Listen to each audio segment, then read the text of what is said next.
Yes, it would, Mom. Yes, it would.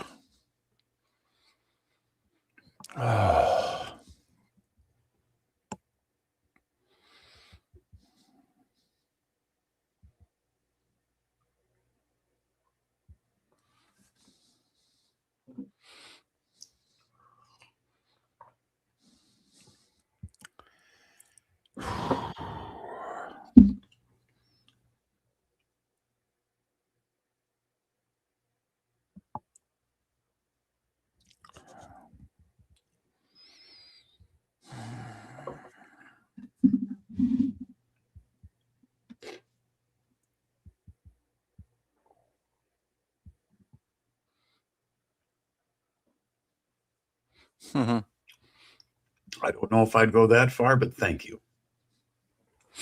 Looking good, Lewis. Feeling good, Winthrop.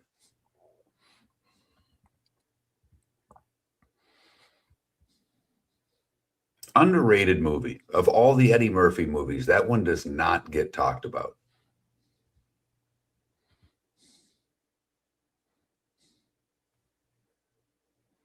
The difference, Robes, is this shit's growing back. To all you bald people out here that say, welcome to the club, this is coming back.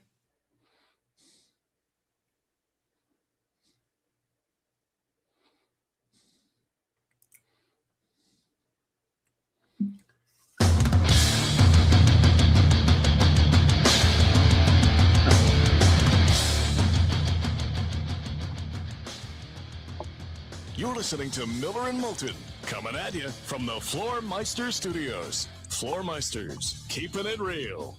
And now, here's Mark Miller and David Moulton. Top of the morning to you on this final Tuesday of February. Hope your week got off to a good start, and we're always glad when you spend some time with us. How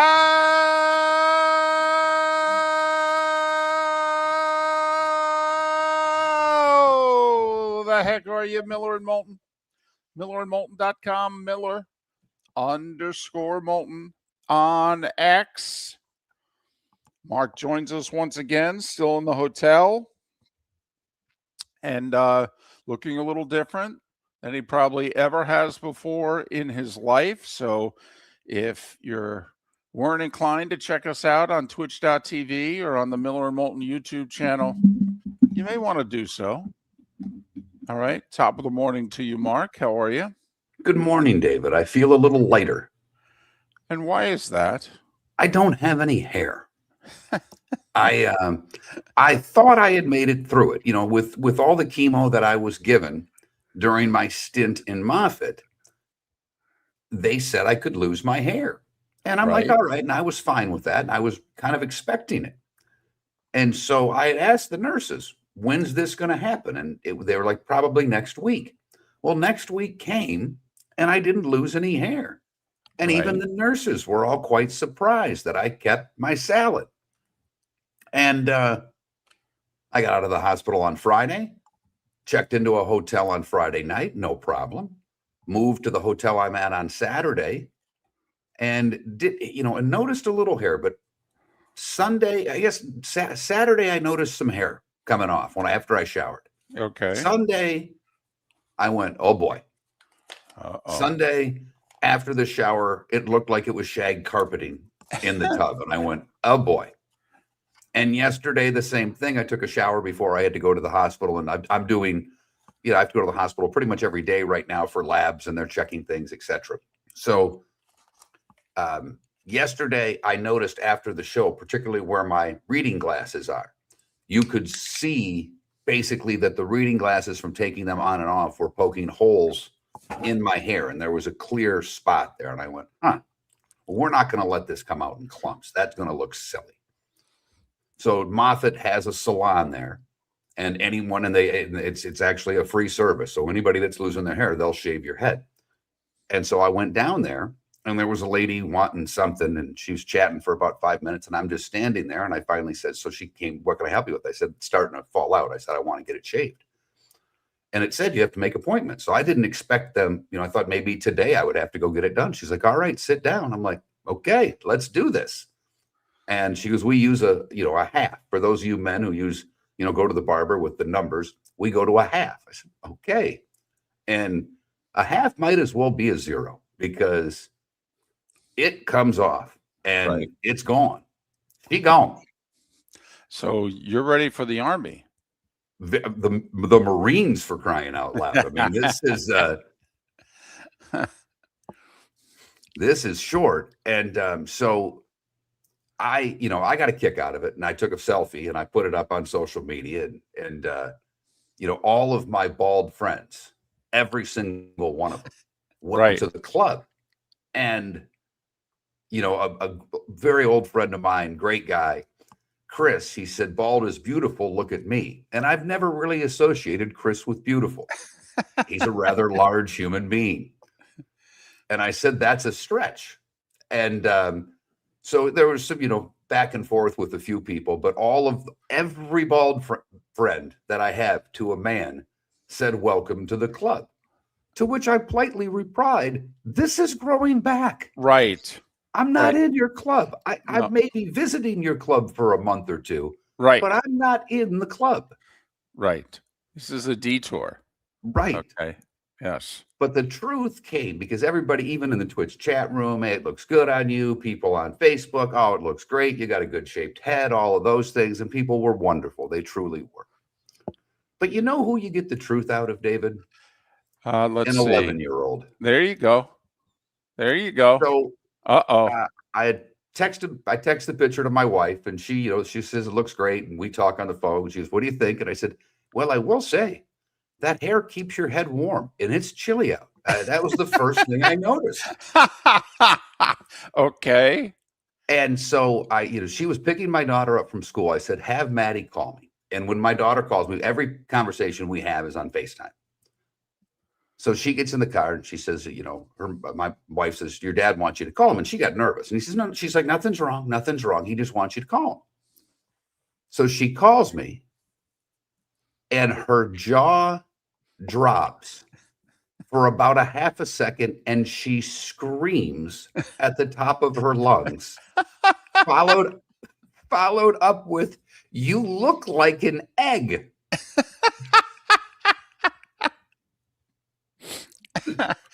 Well, she's not wrong. No, she's not. So she was just the only one who would tell you. Correct. Right. Correct. She wants to paint my head like an Easter egg now. And I said, if the eyebrows go too, I will let you paint new eyebrows on me as well. Because it's not just the hair on the top of your head that goes. It's everything. And I'm getting a kick out of it. I don't take any of this stuff too seriously. I've never been one that's, cared too much about my looks and things like you and I David, we don't give a damn. We're on you're 60. I'm in my late 50s. At this point, do I really care? Yeah. The ball game's pretty much over. Right. Okay. And if they stay with us, they stay with us. And if they don't, well, what can you do? We gave it our best. So I thought about, and I don't know if on X I can put a photo up and a poll question, but my initial thought for a poll question is putting a picture of this melon up with the question, do I look like an egg? Yes or no? Well, I think there needs to be an answer, something along the lines of, yes, no, yes, but a really good looking egg, or something along the lines of where it's not just, hey, yeah, you do look like an egg, but you know what? I like eggs. I don't know. Right. Farm raised. Right. Yes, but those really large eggs, right. Something. Cage free. I'm not sure, right. But yes, exactly. So, okay. Yeah. I'm game. But there was a couple of people that I have been told over the years that I look like. There are two people that commonly come up that people think that I look like. College football fans think I look like Jimbo Fisher. And there have been a lot of people over the past couple of years who think I look like the governor of Florida, Ron DeSantis. Yeah, and I have to admit, I don't see that one. I see the Jimbo. I see the Jimbo much more than the DeSantis. Yes. I do too. Much more. Much more. And but I don't look like either anymore. That's the That one is thing I'm true. convinced of. In fact, Raj, we may need your help as well, and no need to be kind. Okay, remember, Raj. In fact, we've already paid you for the week. Okay, I mean, so you don't have to be nice. All right. I think we all should just think about who it is now that you look like. And I'm game for that. I am game for that. There's no doubt. But I also, because we missed out on a poll question yesterday, and that bothers me. Not so much during the show because I'm not thinking about it when I should be thinking about it. It's after the show. I go, we didn't have a poll question today. And today is National Tortilla Chip Day. And I thought because of that, tortilla chip, corn chip, potato chip. Ooh, okay. I don't know if I'm missing any other chip out there. Those seem to be the three. And I was thinking tortilla chip, plain, salsa, or something else. Cheese or I don't know. Can't have salsa. I probably didn't think that because I'm not allowed to have salsa or queso right now. Those are on the do not eat list. Oh, I can understand. I had chicken wings last night. Can't have the blue cheese, but it was my first chicken wings in over a month. Oh my God, they were great. They were so good. Tara asked how many you ordered. I just got 6. Oh, I just got 6. I didn't go. I had a burger also. Oh, you behaved. Good for you. Yeah, well, it gotta go a little light. It's a. So you say, you know me. I cannonball into the pool. That's how I do it. Trust me, I'd like to. It's not that easy, unfortunately. But I understand. So yeah, the hair is gone. I am right now as bald as you can get. And people think I'm keeping it that way. That was a mutual friend of ours who has been this way for a while. Said that's what I thought too. It would grow back, and the wife liked it, and I stayed that way forever. Okay, well, that's you. Well, if anybody could influence, the look going forward, it would be the wife. There's no doubt. There's no doubt. But the hats are coming back into my life. I can tell you that right now. Good. One of our sponsors texted me and said, I'm going to send him one of our hats. And I said, well, let's give it a few days. When he gets into his permanent place, I'll get the address. I'll send it to you. That works. Hey, I'll be like a NASCAR driver if need be, David. I'll change it every damn segment. In fact, once a week, we can pretend you've pulled the car into victory lane and you just get to, thank all your sponsors. Absolutely. If there's anybody game for that, it's me, of doing a little sponsor segment with hats. I'm all in. It would, and I doubt that this would ever happen. It would be spectacular if we could go really old school NASCAR and have your daughter there. And while you're talking, she's changing the hats. Remember how it used to be? Okay, in which they would just be doing the interview and the NASCAR people would be the ones taking the hat off and putting the new hat on.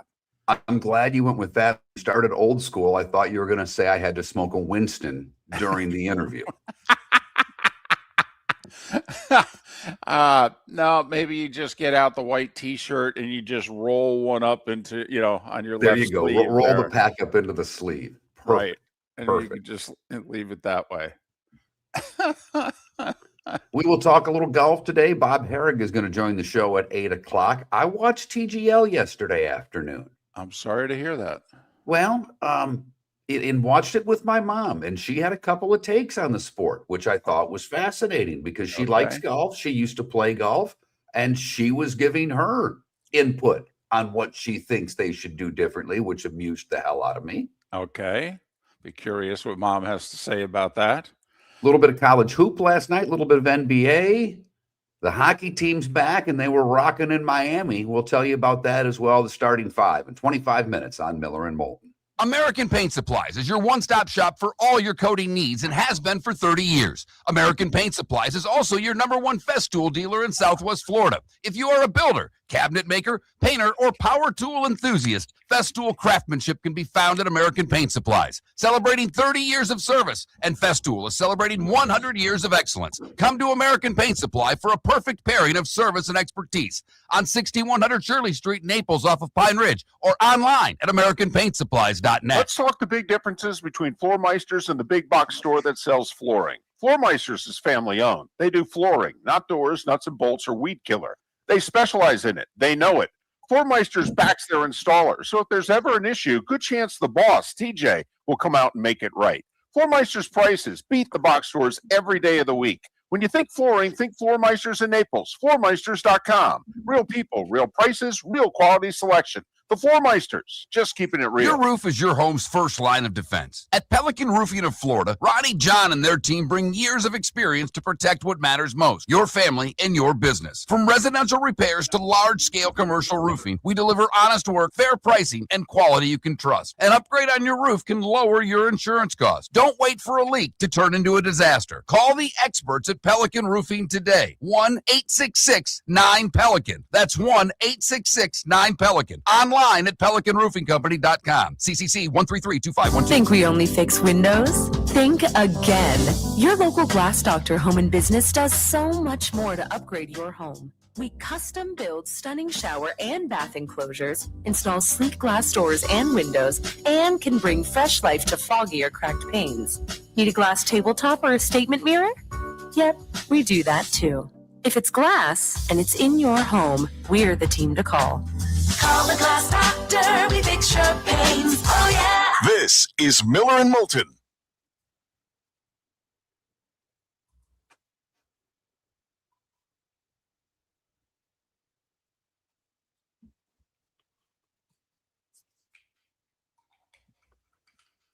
And I like the Breaking Bad reference. I think that's my favorite one I've gotten so far.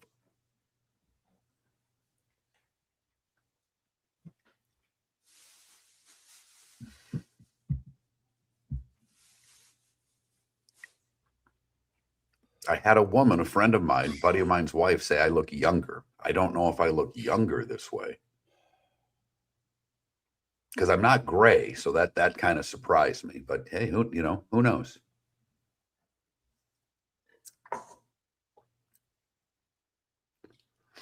Yeah, no raw seafood, no guacamole, no salsa, no queso, no blue cheese,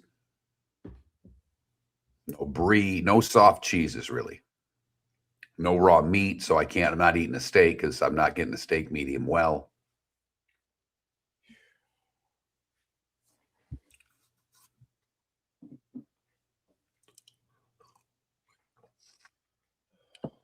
I literally have about a 5-page stapled sheet of what I can and cannot eat.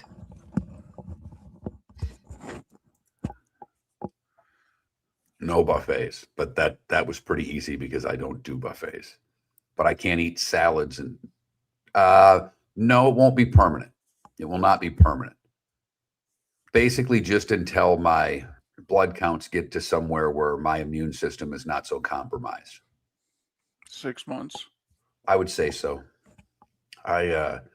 I've been getting magnesium every day. My magnesium is low because of these pills I'm taking, of which I'm taking like 26 pills a day right now. And the lady next to me, you cannot, you're obviously partitioned off. In the IV machine that they give you all this stuff from, when it's empty, it beeps. And the beep is effing annoying. It is, after you're in the hospital for 20 days on this thing a couple times a day, that beep is just flipping annoying.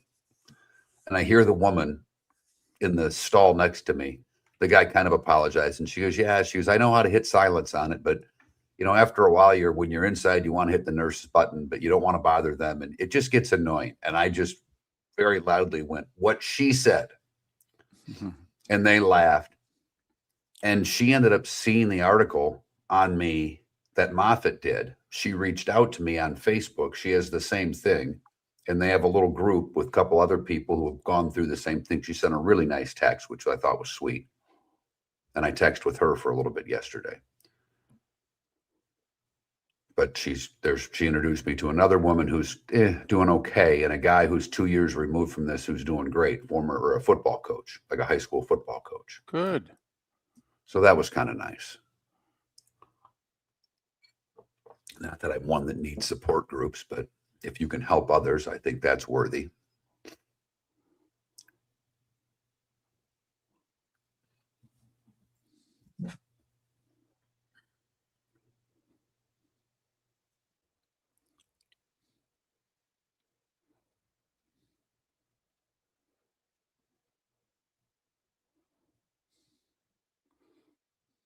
I have not seen the article. What's the one I was referencing? Yeah, the profile they did on you. Oh, it was on Moffitt's webpage. It was on their Facebook page. I retweeted it. I reposted it on X, I think yesterday. Huh. Okay, I'll have to look for it.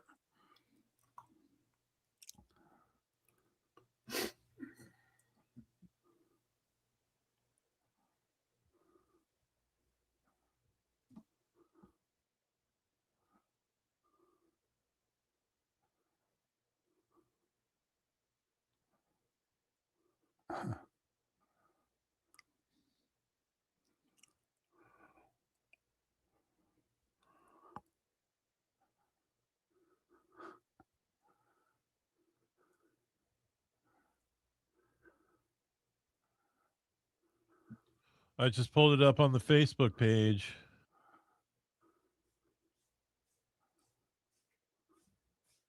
Okay. It's a cool picture too. Yeah, it's got my curling shirt. You're listening to Miller and Moulton. And now, here's Mark Miller and David Moulton. 21 minutes past the hour. Miller and Moulton. MillerandMoulton.com. Miller_Moulton on X. Starting 5 in a little more than 15 minutes time. Bob Harig will join us in our 8 o'clock hour. He's done with the West Coast swing. Flew back to Florida yesterday, and then he can get in the car and drive if he wants to the next few tournaments. Also, the Genesis was, I believe, CBS's last tournament until the Masters. So I believe. So what are we, NBC now? Get an NBC run through Florida. West Coast swing on CBS, Florida swing on NBC. Virtually no one playing in this week's event because we just had back-to-back signature events. And then I believe we have a signature event in the Players coming up soon. So guess which tournament gets skipped? Opportunity for these are now going to become, and more so next year when they're going to shrink the tour. These non-signature events are going to be monstrous for the guys we really don't know. These are life-changing events for the guys that are, 60 through 100 on tour, if you will. Sure. Never mind those that, only have some status on tour, but they'll be able to get into the Palm Beach event. And it's like, man, go have the best week of your life. It could change your life. Let's go. So, and it's ironic, though, with all the golfers that live in and around the golf course this week and how many of them are not playing. But, we said it, what was it, last year or the year before? They made it a signature event. I think it was the last year that Honda had its name on it. It's not even the Honda anymore. Because they did not want, they really tried. I know someone who they reached out to for sponsorship who lives in that world on a high-end marketing job. It just, what they want to be the title sponsor for PGA events, particularly non-signature events, it's tough for corporations to see the value. Right.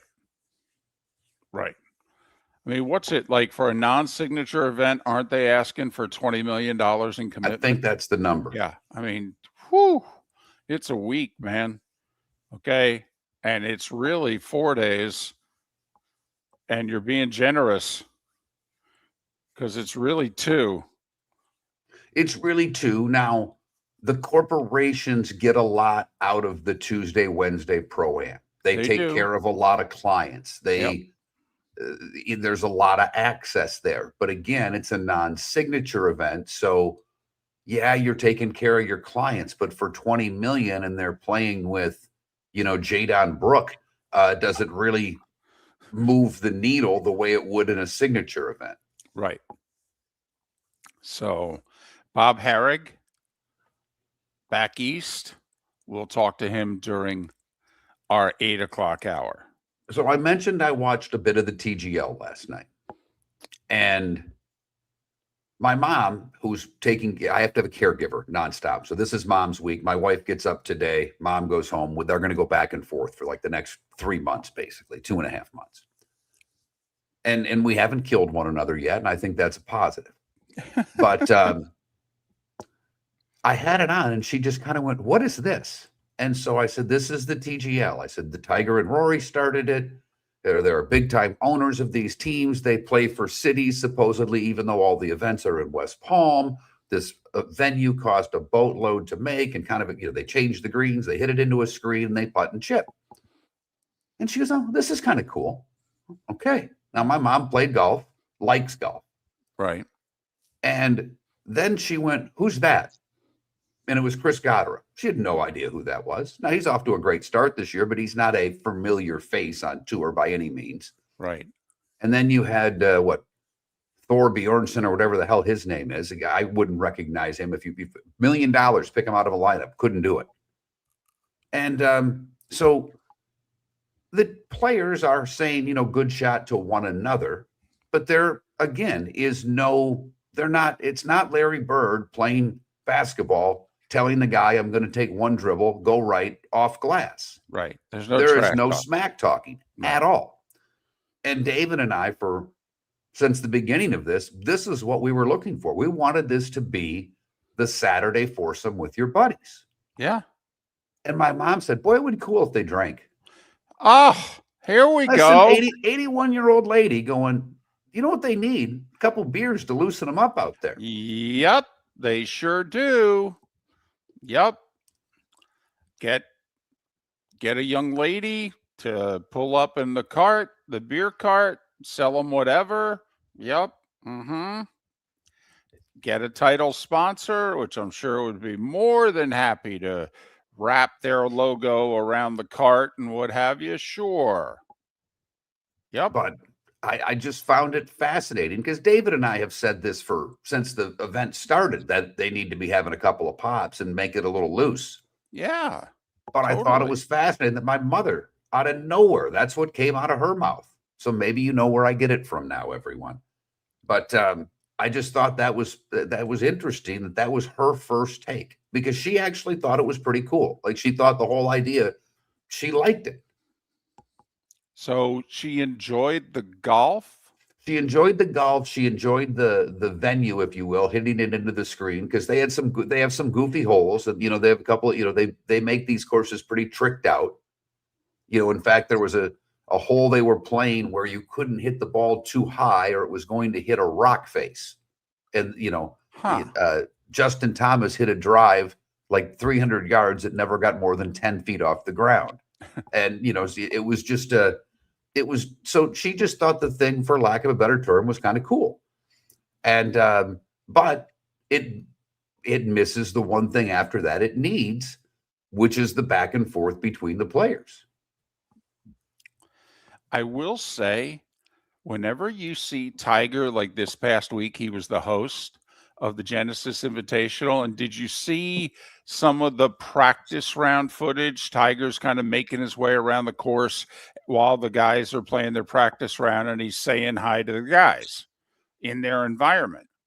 And they give it right back to Tiger. I had no problem giving it right. Morikawa didn't hesitate. Tiger, came up to him and made some comment about his shot, and he turned around and he said, "Oh, better than you could do." And they laughed, and, he congratulated him on the win, blah, blah, blah. But I mean, obviously, first off, Tiger equals ratings. All right. But also, he's a smack talker, and there's quite a few of them who have played enough golf with him where they give it right back. Hey, look at right now, it's obvious who the best golfer in the world is. It's Scotty Scheffler. Yeah. Scotty did things last year on tour that we hadn't seen since Tiger did those kinds of things. Right. But Scotty Scheffler does them with zero emotion. Oh, You never knew you never knew if Scheffler was winning or losing.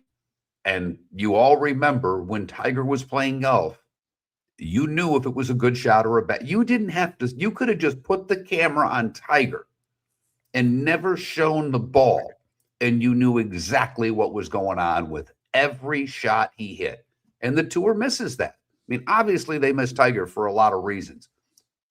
But, if Terrell Hatton were Scotty Scheffler, we'd be having a lot more fun watching him.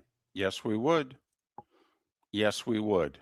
What we really need and will probably never get, we need a golfer with Danny Hurley's personality and the way Danny Hurley acts on the sideline. That's what we need. Miller and Moulton. We did get a couple of college football coaches doing that at a benefit yesterday. Oh, my goodness. Oh, the trash talking. Kirby and Cristobal. Mario. Oh, my goodness. Good material from them also. Let's talk the big differences between Floormeisters and the big box store that sells flooring. Floormeisters is family owned. They do flooring, not doors, nuts and bolts, or weed killer. They specialize in it. They know it. Floormeisters backs their installer. So if there's ever an issue, good chance the boss, TJ, will come out and make it right.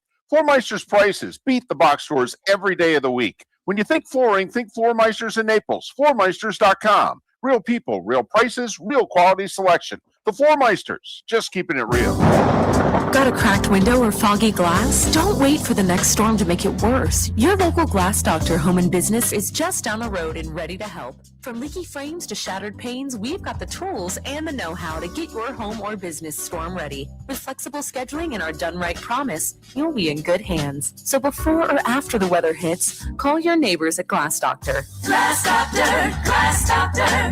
Call the Glass Doctor, we fix your pains. Oh, yeah. Your roof is your home's first line of defense. At Pelican Roofing of Florida, Ronnie John and their team bring years of experience to protect what matters most, your family and your business. From residential repairs to large-scale commercial roofing, we deliver honest work, fair pricing, and quality you can trust. An upgrade on your roof can lower your insurance costs. Don't wait for a leak to turn into a disaster. Call the experts at Pelican Roofing today. 1-866-9-PELICAN. That's 1-866-9-PELICAN. Online at PelicanRoofingCompany.com. CCC 1332512.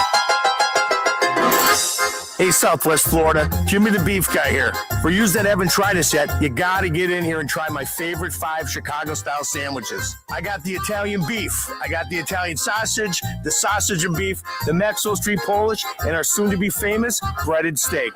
Call us at either one of our locations in Bonita Springs and Fort Myers. And guys, when you're at the counter, don't call it gardenia. It's pronounced jardiniere. This is Miller and Moulton.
Just read the article, Mark. It's awesome.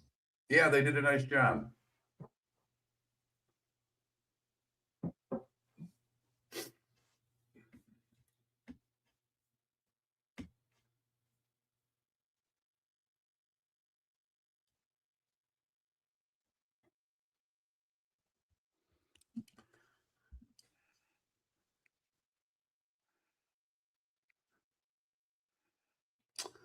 I would have to look that up. I have no idea who that is, Jay Gunn. I think I like Notre Dame more than Marvel movies.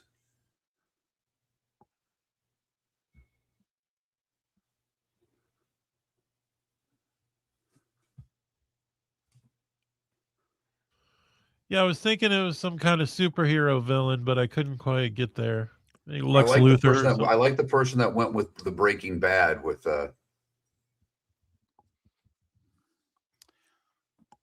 Might be too late to ask this question, but the coaches don't get medals. yeah, never have. I know. I'm fine. I mean, I'm fine with it. Because then you have to give the figure skating coach a medal. You have to give the bobsled coach a medal. Why?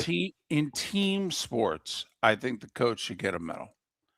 Okay. I think So I'm just asking, 4-man bobsled, that's not a team. And I'm being serious. I'm not trying to be a dick. No. Nope. No. I think it's a blurry line when you start talking about teams like that.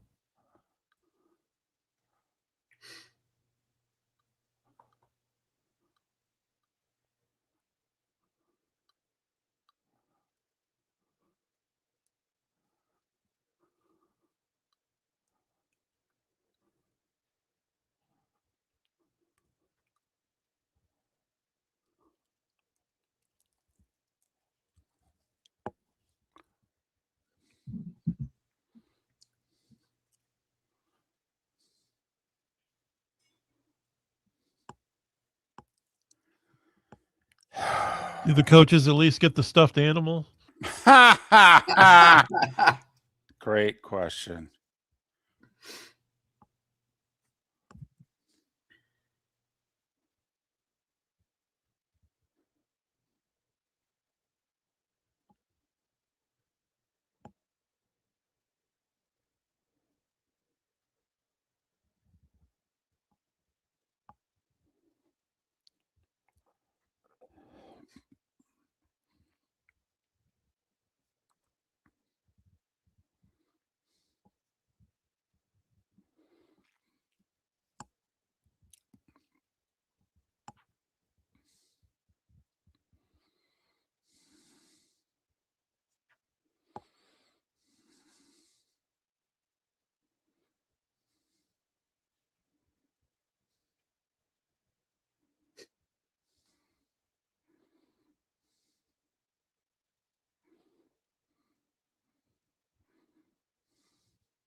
Welcome back to Miller and Moulton. Text the guys what's in your mind at 21,000.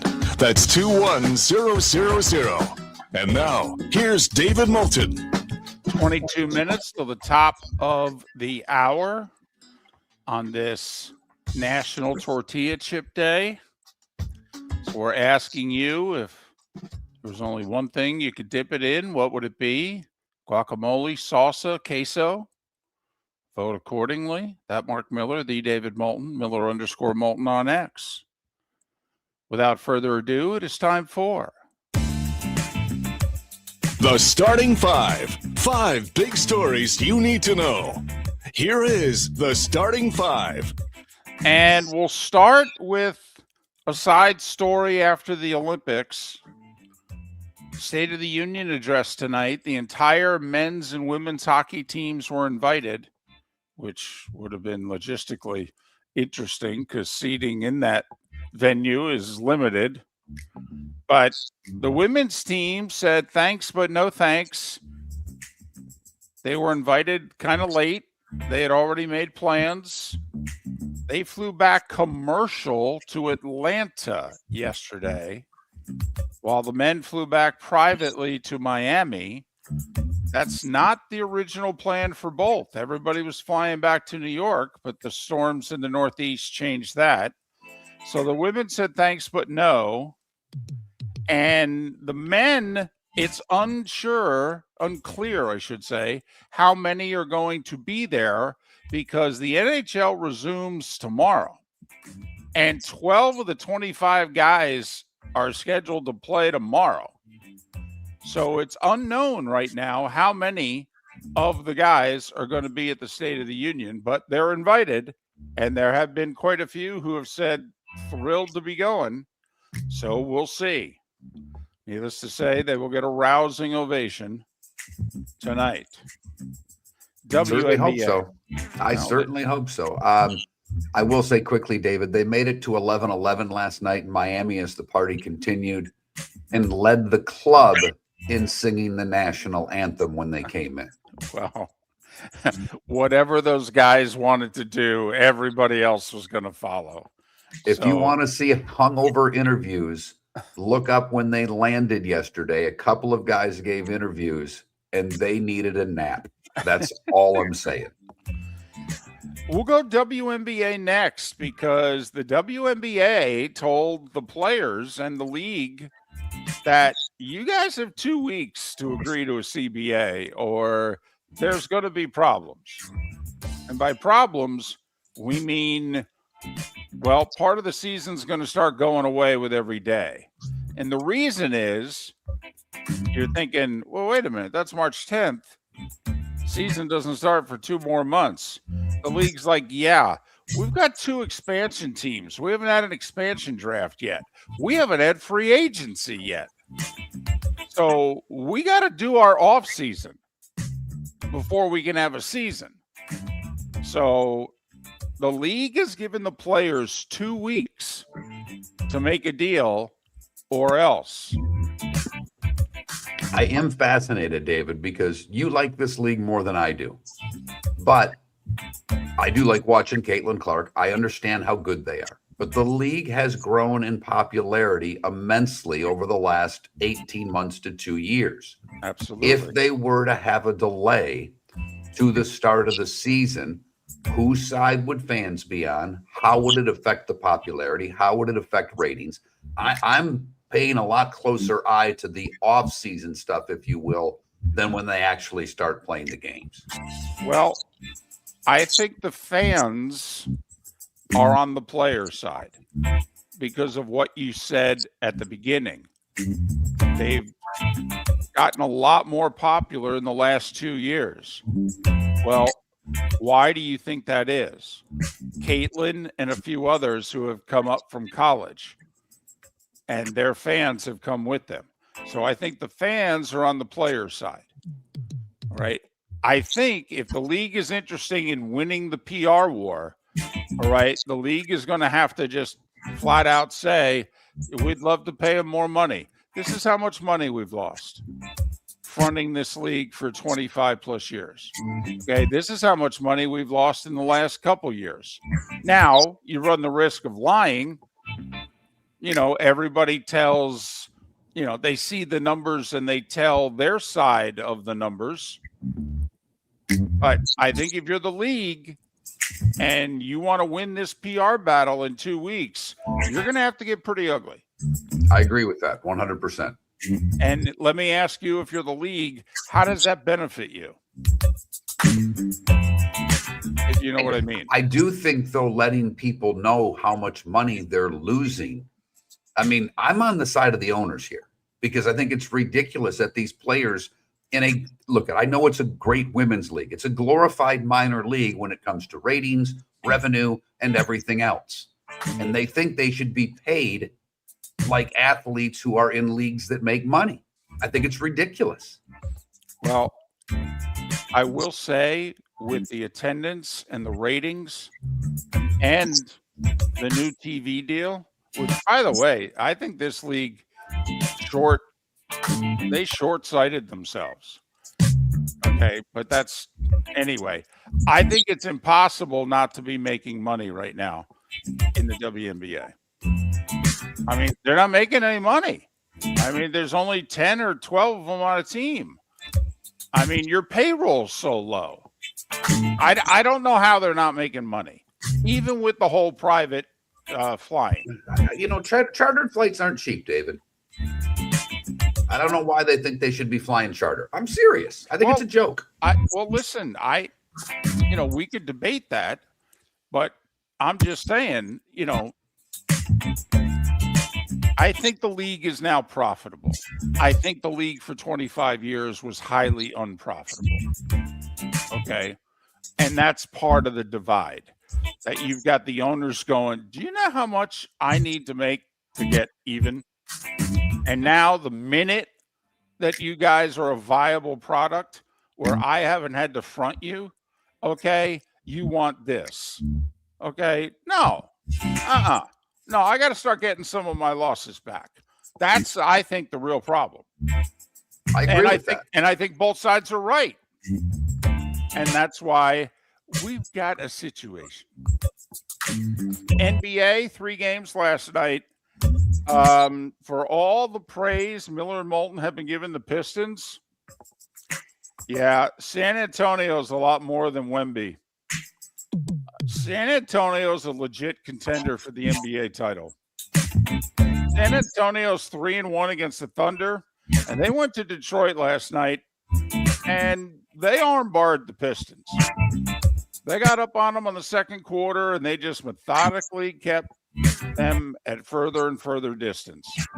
Spurs 114, Pistons 103. Now, this is the knock against Detroit. They went 7 of 36 from beyond the arc. That's under 20%. This, to me, Mark, was interesting. Do you know who they acquired at the deadline to help with their perimeter shooting? Kevin Huerter. You know who didn't play last night? Kevin Huerter. He better be injured, because you can't put the ball in the ocean, and the guy sitting 6 seats down on the bench is a guy you traded for because he can put the ball in the ocean. Doesn't he have to enter the game and give him a few shots and see if he can put the ball in the ocean? Detroit ended up getting the lead in the third quarter, but when Cade Cunningham goes 5 of 26, they're not going to win many games. You've got the Pistons, the Thunder, and the Spurs all within a game and a half of each other for the best record in the league. Detroit's got Oklahoma City next. They go to San Antonio, I think, next week. Wembanyama, 21 points, 17 rebounds in the Spurs win. Jabari Smith with 31. Houston beat Utah at home by 20. And I don't want to say Memphis had a bad night, but they lost at home to Sacramento. Sacramento's 13 and 46, and that was just their 4th road win of the year. Yikes. College hoops, Duke, the new number 1. Arizona got first place votes. They're number 2. Michigan 3, and then a couple of Big 12 schools, Iowa State and Houston 4 and 5. UConn 6, but look out, here come the Gators. Moved up 5 spots in the poll yesterday. Now, the NCAA won't seed you based on your AP ranking, but moving up from 12 to 7. Here come the defending champs on the outside with a lot of speed.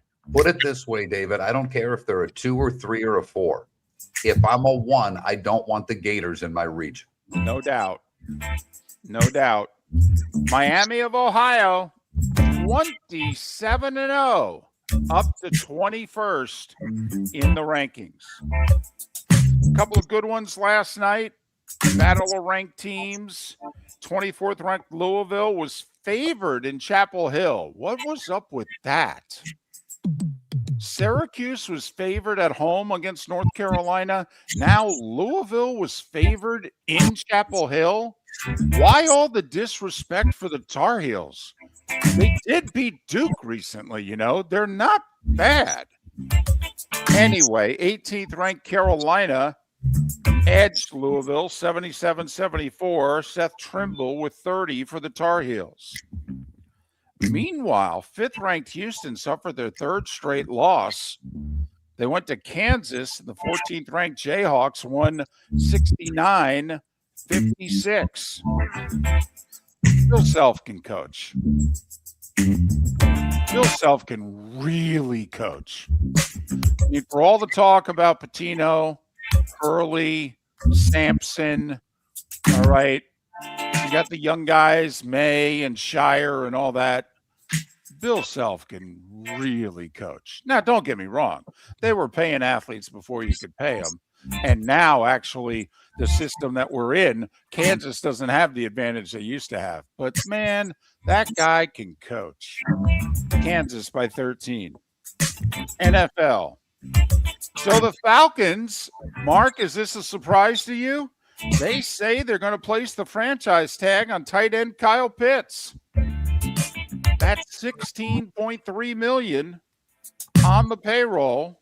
Teams have until a week from today to decide whether or not they're going to place franchise or transition tags on any of their players.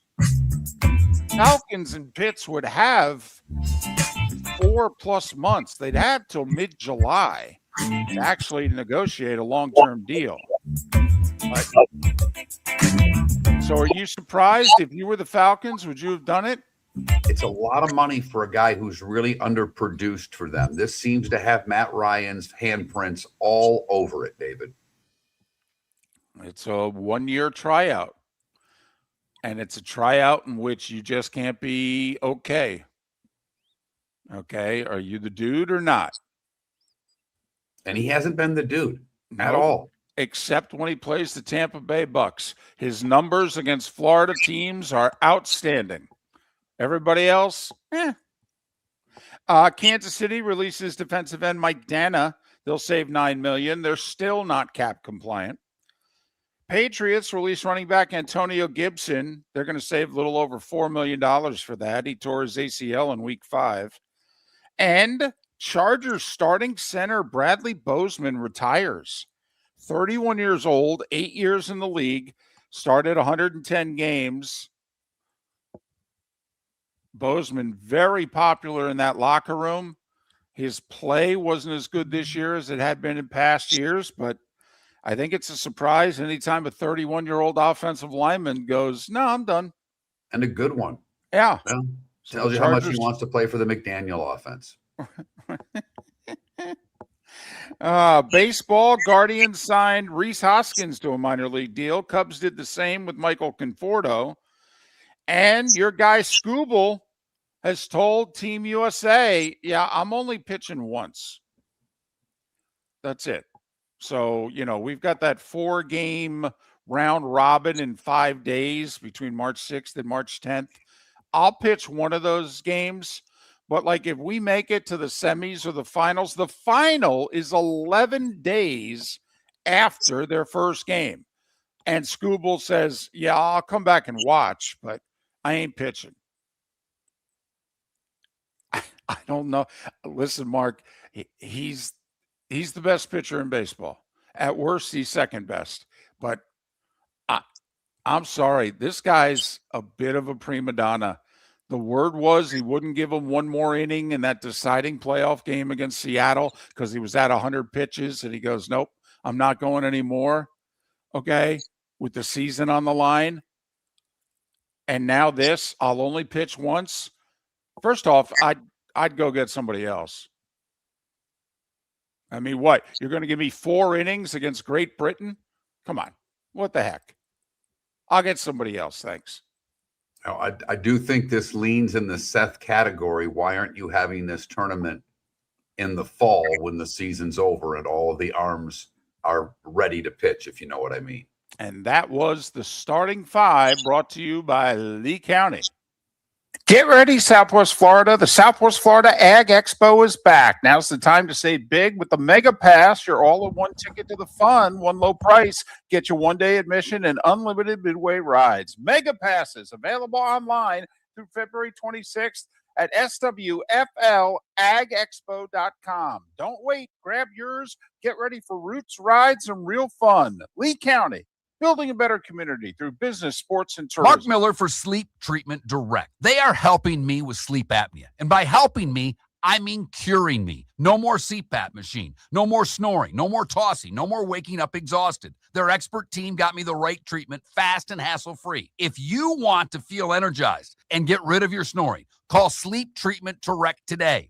444-1741. That's 239-444-1741. Sleep Treatment Direct. Sleep safe and sound. At the Diamond District, we believe more is more. More diamonds, more selection, more fire. You truly can have it all. During our Diamond event, March 6th through 8th. Layered bracelets, dazzling earrings, statement rings. Because when it comes to diamonds, more is more. Then leave drenched in diamonds, March 6th through 8th. Only at the Diamond District. Hablamos Español. Jason and Todd at the Diamond District. American Paint Supplies is your one-stop shop for all your coating needs and has been for 30 years. American Paint Supplies is also your #1 Festool dealer in Southwest Florida. If you are a builder, cabinet maker, painter, or power tool enthusiast, Festool craftsmanship can be found at American Paint Supplies. Celebrating 30 years of service, and Festool is celebrating 100 years of excellence. Come to American Paint Supply for a perfect pairing of service and expertise on 6100 Shirley Street, Naples, off of Pine Ridge, or online at AmericanPaintSupplies.net. Cape Coral Police Department is growing, and they want you to be a part of it. They're hiring new officers. Starting pay is between $74,000 and $90,000, depending on your experience. And with a $10,000 hiring bonus, you could be making $100,000. Enjoy paid holidays, off-duty details, plenty of OT opportunities. They're also hiring dispatchers and professional staff.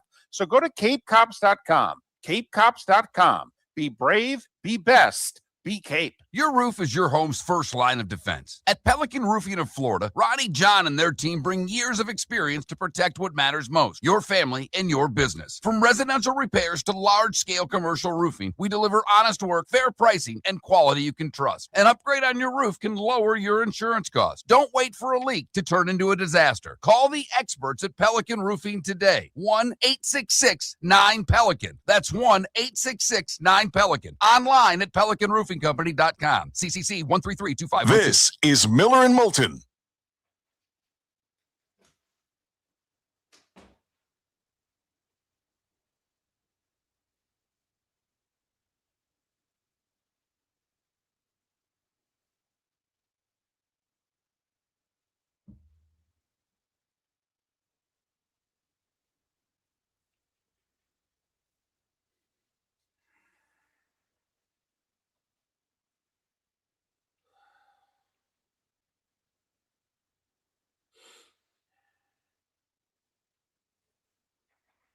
No, Shimko, I don't know what happened, but I just listened off of Apple Podcasts and it was the right day. So just for what it's worth.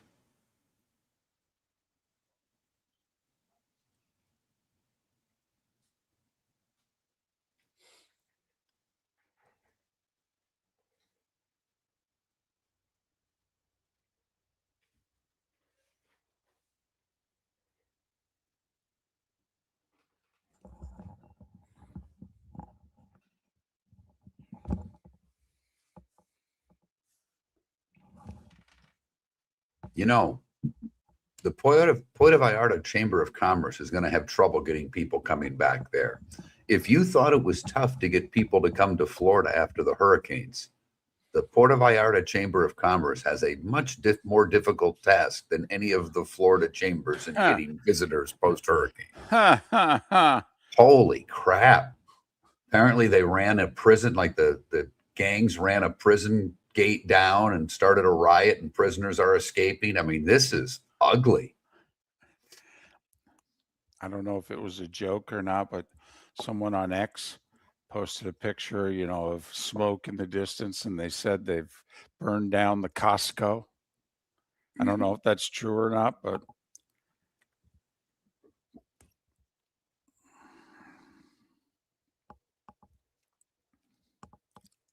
What did Costco ever do to anybody? I don't know.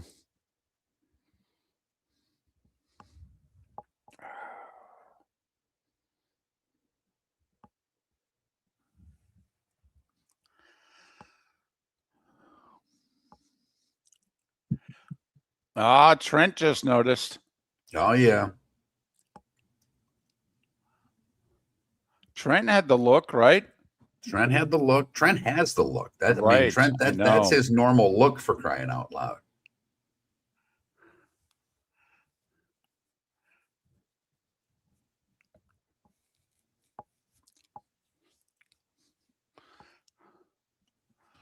All caps too. That means he really means it. Right. Yeah. Trent's a yeller.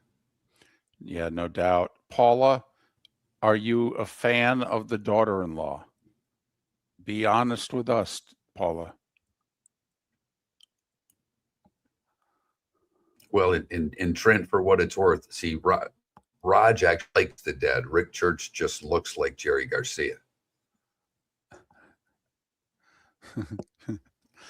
Paula, we know what that means. Yeah, that's a that's the non-denial denial from Right. All the President's Men, David. Yep.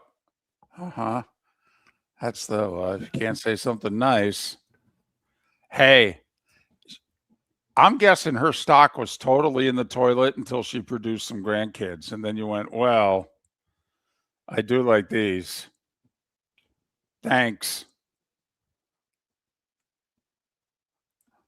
I did get a text from Kavanaugh yesterday with a list of shows to watch, and then the next text was, "Send Kevin Warren to Puerto Vallarta." LOL. Oh my goodness.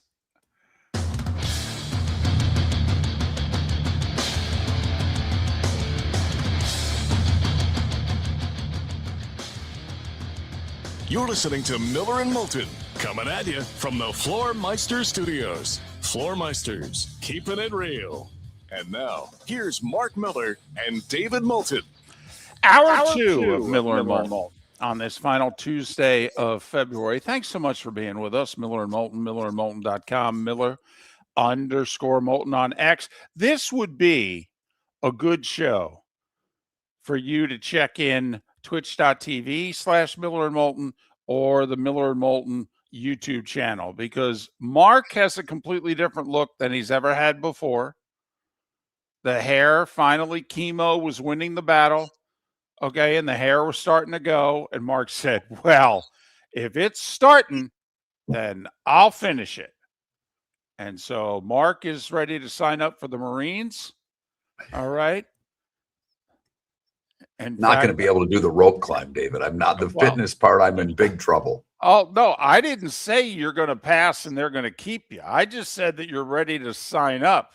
In fact, when you show up, they may assume you've already in, and just next thing you know, it's like, where's Mark? He's on the truck. He's going to base.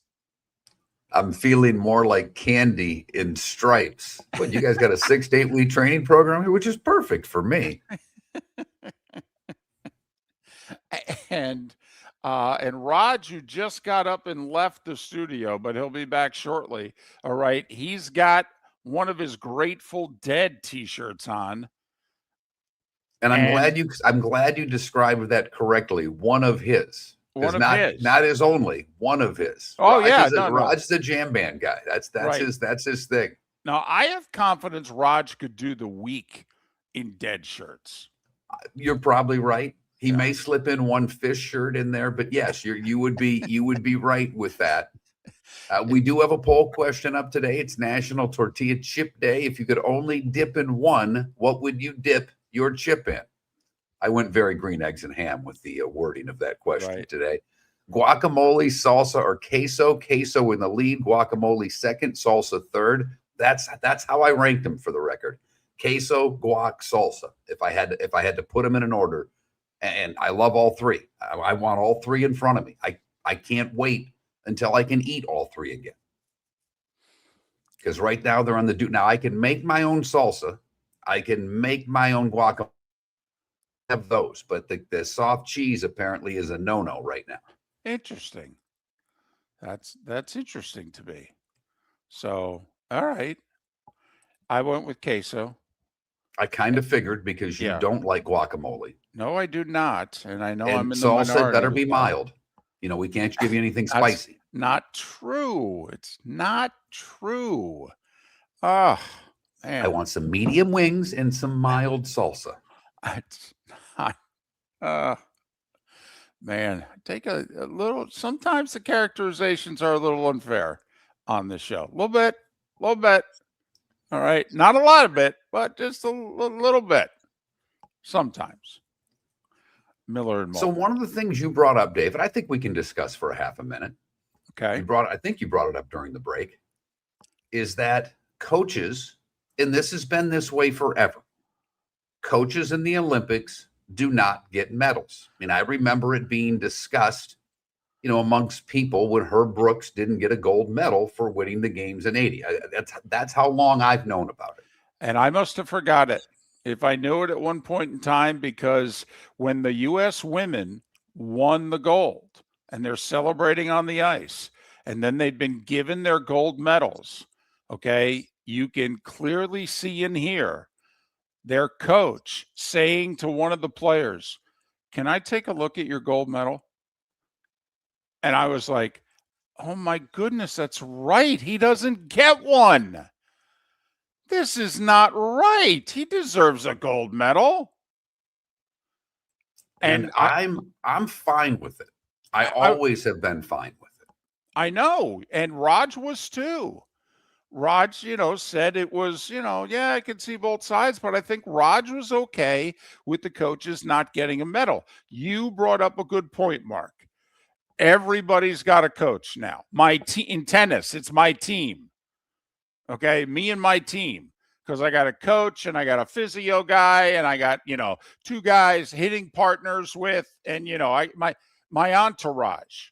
All right, let me give you something here to make you think a little bit, because this is where I wanted to drill down on you, because I understand you said team sports, that Yes. you don't think that the individual sport should get one. No. However, David, in gymnastics, it's a team event. It is the most individual of all team events on earth. But the U.S. team won a team gold in the last summer games. Mm-hmm. Which coaches get medals?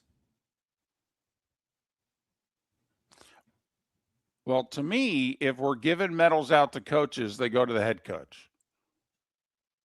And that's it. Okay. But I think in team sports, the head coach deserves a medal. Now, you're right. Do you think, like the gymnastics, do you really think that's a team, though? Because I laugh all the time. My daughter does gymnastics and their team won. Well, it's 5 individuals or 6 individuals, and they add up their scores together. Right. It has nothing to do with team. Yeah, Nothing. The only decision the coach has to make is who to participate in each event. Right. And that's the big decision. Do I go with, with you or you? I only got one spot left on the floor exercise. Who am I going with? Okay. No, listen, I know. I think you guys' side is the winning argument side. I think the jury would side. There's more reasons to side with them not getting a medal than getting a medal. I don't think you could do it. It's bad enough that I would be saying, hey, team sport, head coach gets a medal. Okay. Non-team sport, like, no offense, the skiers, no. The skiers get the medal. That's it. That's it. Period. You mentioned the 4-man bobsled,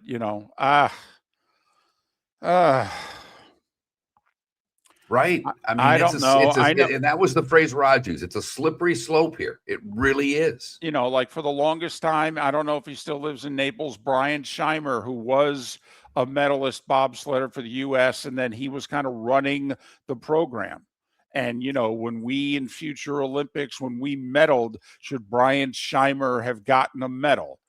I don't know. I'd probably defer to Scheimer on that and be like, what do you think? Did you feel bad when you guys won? Because I think he won bronze and he was the driver in a 4-man in Salt Lake City. And I'm just curious if he thought anybody besides the 4 of them. But I do think, hockey, we're talking 24 players here. No, I know. I understand. Understand completely. I think the comment Raj made is very accurate. It's a slippery slope. And how can you give the hockey coach or the basketball coach in the summer games a medal and not give other coaches a medal? Can we define? It is for the participants. It has always been that way, and I'm Yep. very comfortable with it. And so you weren't uncomfortable when you found out that Herb Brooks didn't get a medal? It sucks for Herb Brooks, but I get it. They're not playing. Herb Brooks didn't make a save. He didn't score a goal. He trained them incredibly well. Incredibly well. They don't win without Herb Brooks. There's no doubt. Do you think they could have had a coach other than Sullivan and won a gold medal? I do. Probably. Yes. Yes. So I understand where you're coming from. It's not something that I'm going to yell and scream at you across the bar the way you and I used to yell and scream another after Everblades games all those years ago. I'm not yell and scream, but animated. Can I say we got animated? I thought part of our charm was you may have been on one side of the bar and me on the other when the post game started, but by the end, I thought we were always within like 2 chairs of each other. Well, yeah, because we didn't want to have other people hear us yell. Well, right. Two loud voices, and they were listening anyhow if they wanted to. Right. So, but, no, but I understand what you're saying. Just having a little fun here. I know. But yeah, no, I am back. I'm just saying, I think I always felt we worked our way closer together, and some people scurried because they're like, oh, enough of this.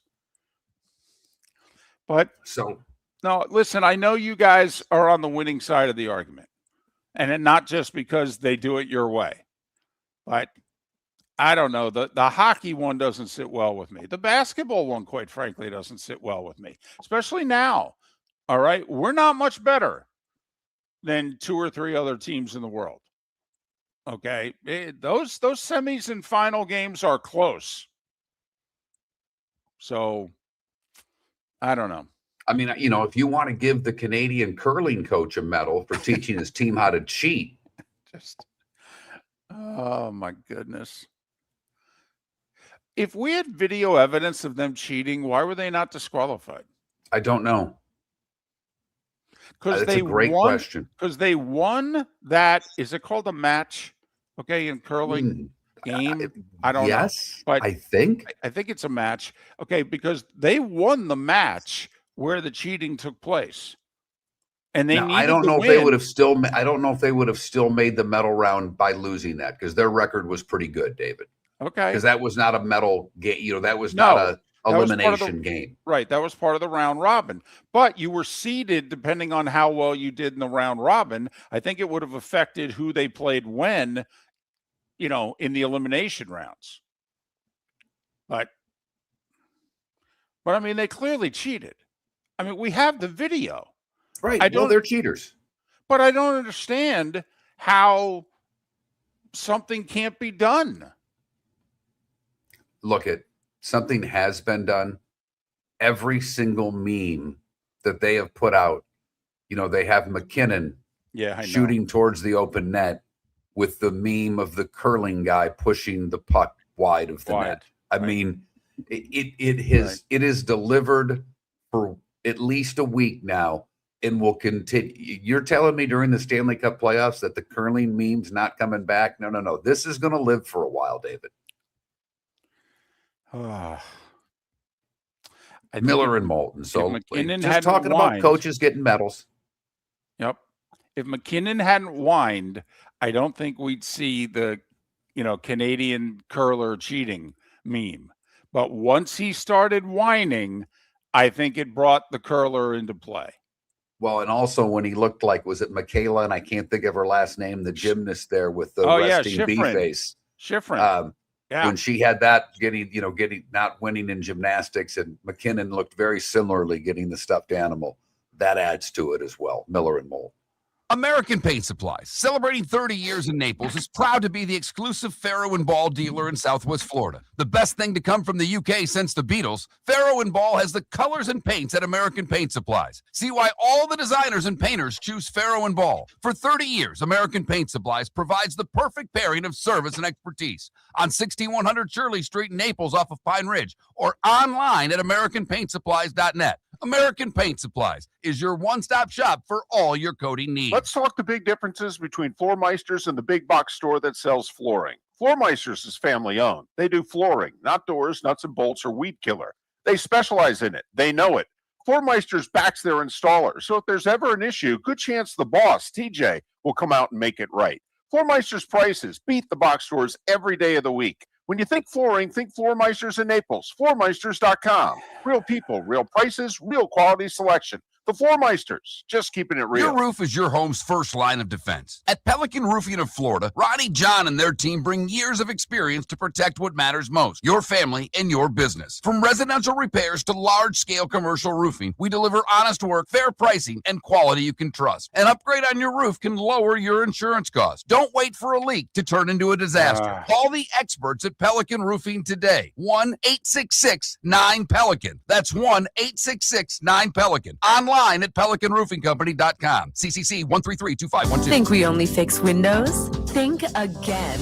Your local Glass Doctor Home and Business does so much more to upgrade your home. We custom build stunning shower and bath enclosures, install sleek glass doors and windows, and can bring fresh life to foggy or cracked panes. Need a glass tabletop or a statement mirror? Yep, we do that too. If it's glass and it's in your home, we're the team to call. Call the Glass Doctor, we fix your pains. Oh yeah. This is Miller and Moulton.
Hey, David, if we hold it until 8:15 or 8:21, I could probably download it and play it.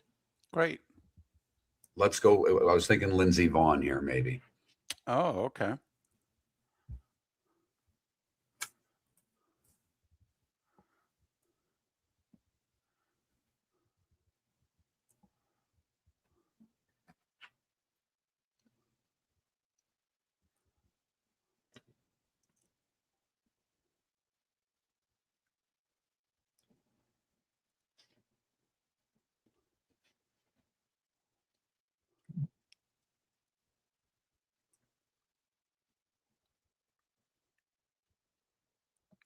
David, do you get all of the points from the hotels you stay at too? Are you signed up for like all the Hilton points and all that stuff, or no? Yeah.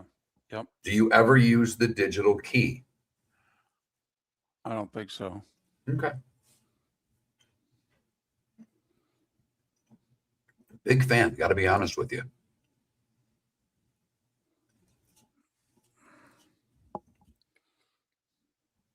Don't have to worry about my key. It's just right on my phone. Don't know that I've ever had to. You don't have to. You can. It's just an option. At least with the Hilton. It's the only one I really got the points with because I've been staying in Hilton properties. And you just hit the little button for digital key. It puts it right on your phone. And then you just hold your phone to the door, tap a button, and your door unlocks that way. Because so many of those damn keys get eaten up by your credit cards and don't work and that crap.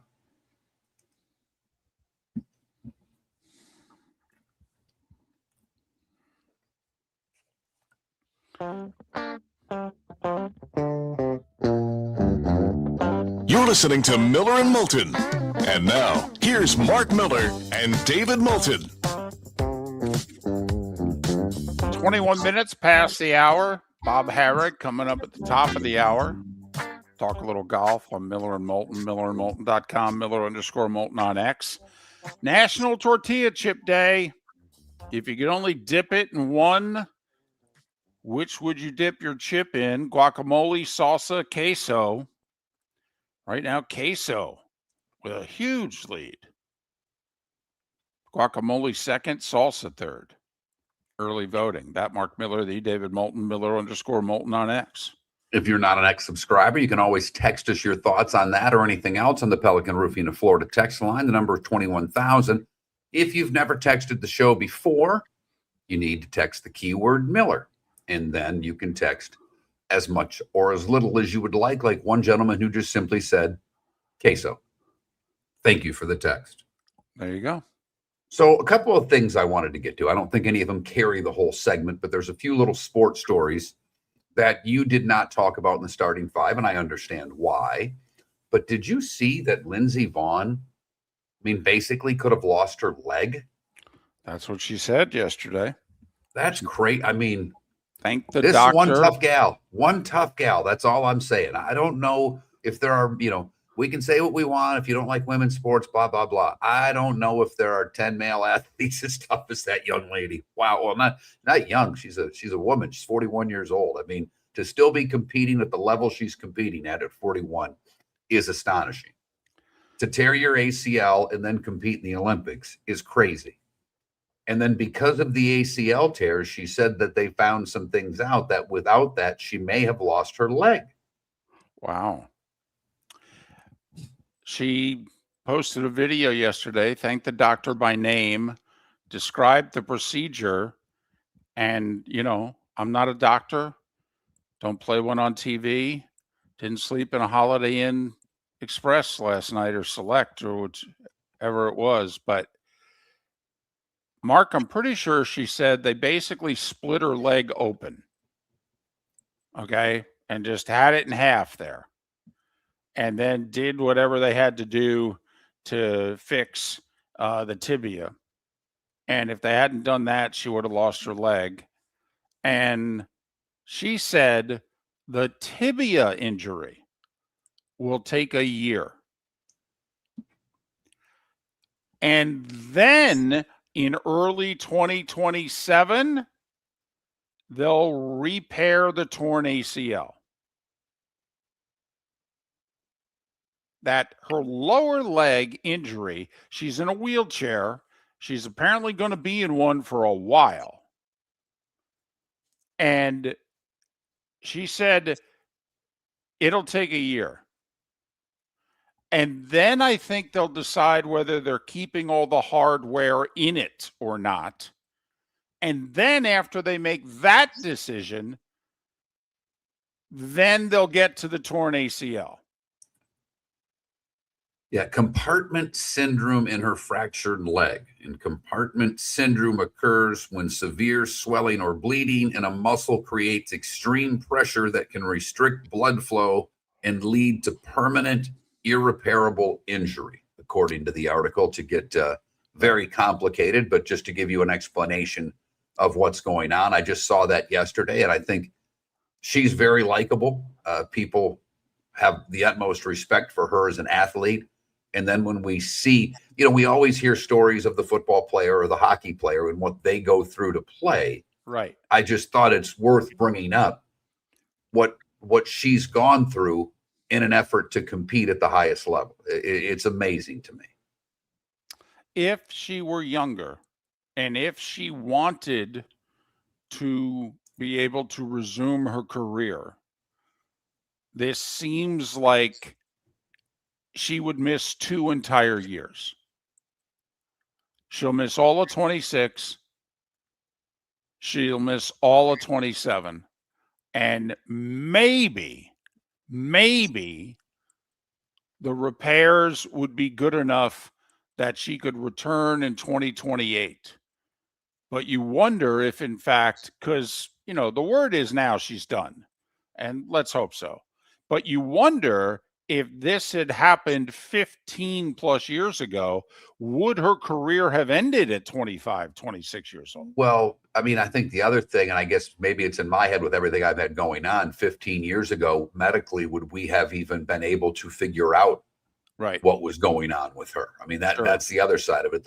Technology moves pretty rapidly in the medical world. So you wonder if that's something 15 years ago they would have been able to figure out and even or repair. So, but just I thought an interesting story, and hopefully, nothing but positive things happen for her going forward, having found this out.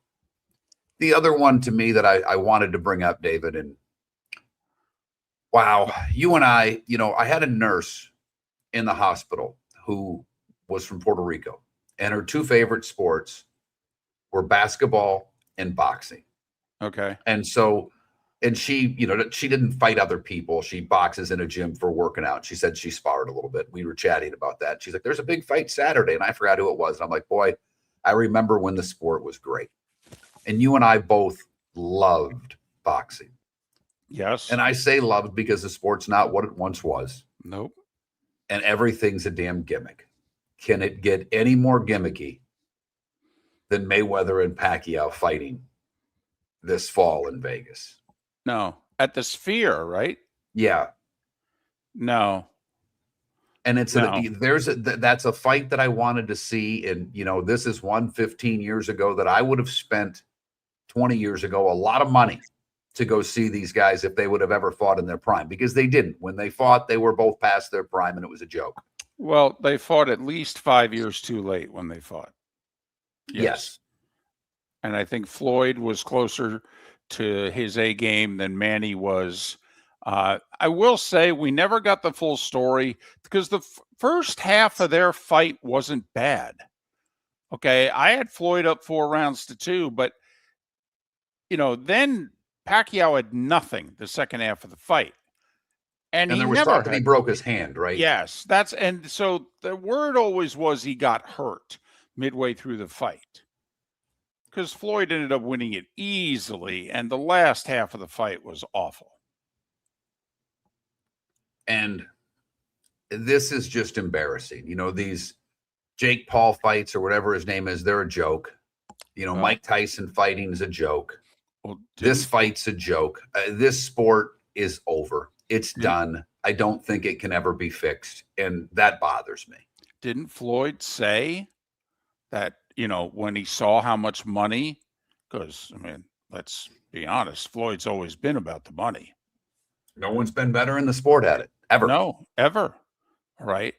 I mean, and he has said it many times out loud.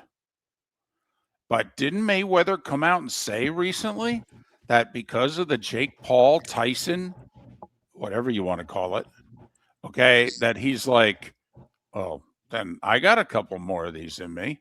I can find, I mean, I think he even joked about fighting Tyson. He did. They talked about it. But So, one on the side of we're rooting for, and the other one on the side of can we just end this? And I'm not a UFC guy. I never got the bug. It's not that I don't respect what they do. I just don't like it. I've watched it. It doesn't do it for me. When I was in Vegas for the Super Bowl, it's now 7-8 years ago, went to a UFC event. Now the big fight was canceled for whatever reason, so it didn't have the pay-per-view, and there was a great knockout in it. I mean, I thought a guy was in serious trouble. I've never seen a knockout quite like that. But it doesn't do it for me. Just stylistically, not a UFC guy. I think what they've done as a business model is incredible. But not only that, and I don't follow the mixed martial arts, but isn't Rousey fighting a woman in which literally they should have fought 10 years ago? Yes. That she hasn't fought in damn near 10 years, and the other one hasn't fought in like 17.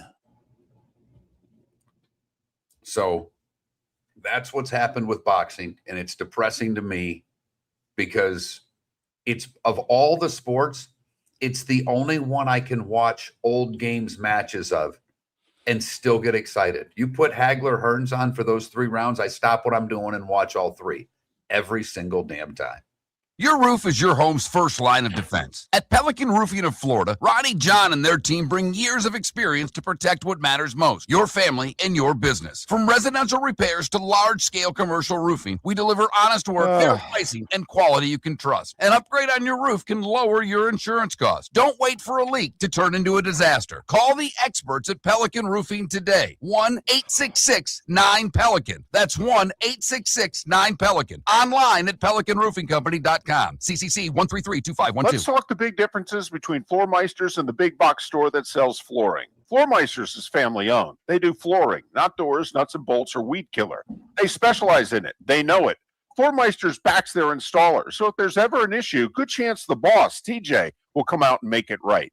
Floor Meisters prices beat the box stores every day of the week. When you think flooring, think Floor Meisters in Naples. FloorMeisters.com. Real people, real prices, real quality selection. The Floor Meisters, just keeping it real. American Paint Supplies, celebrating 30 years in Naples, is proud to be the exclusive Faro and Ball dealer in Southwest Florida. The best thing to come from the UK since the Beatles, Faro and Ball has the colors and paints at American Paint Supplies. See why all the designers and painters choose Faro and Ball. For 30 years, American Paint Supplies provides the perfect pairing of service and expertise on 6100 Shirley Street in Naples off of Pine Ridge, or online at AmericanPaintSupplies.net. American Paint Supplies is your one-stop shop for all your coating needs. The Cape Coral Police Department is growing, and they want you to be a part of it. They're hiring new officers. Starting pay is between $74,000 and $90,000, depending on your experience. And with a $10,000 hiring bonus, you could be making $100,000.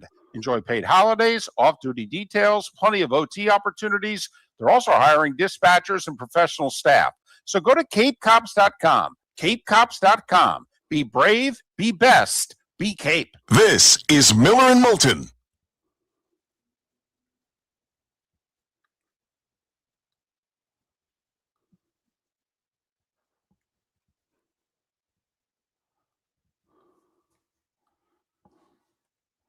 I've got 1 minute of Kirby cracking on Cristobal. I don't know if there's anything else out there, David, on X. If there is, send it to me if you've seen it. All right, I'll find some Mario. Just direct message me on Twitter with it, okay? Uh-huh.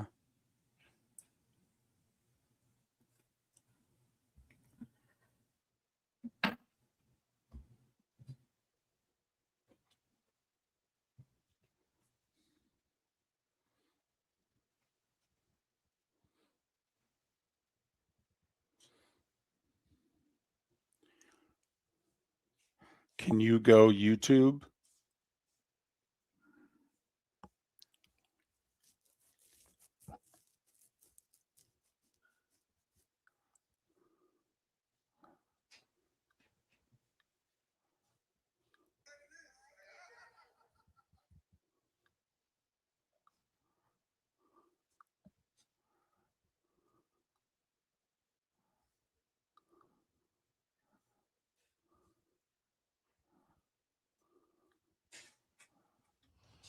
I don't know if Mark saw his Jay Billis comparison earlier, but now he just got a David Justice.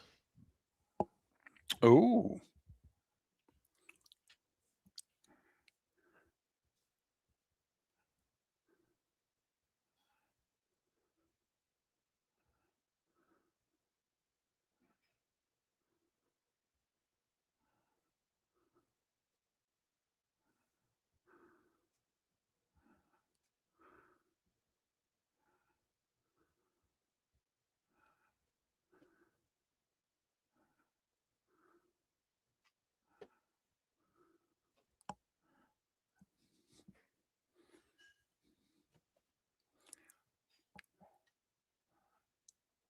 hey, Mark.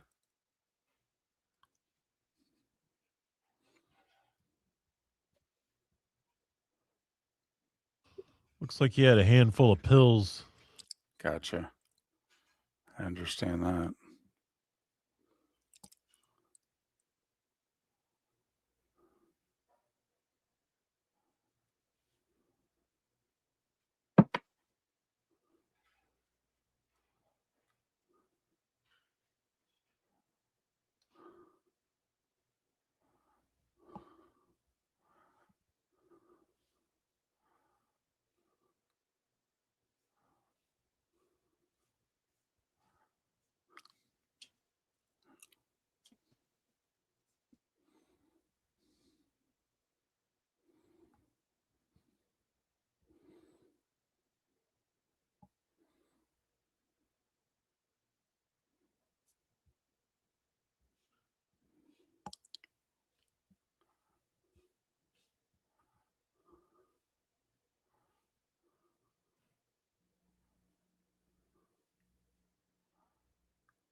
That's interesting. Somehow my Bluetooth just picked up my mother's hearing aids. That was that beep on the computer. I could probably really mess with her and connect with those right now and drive her nuts.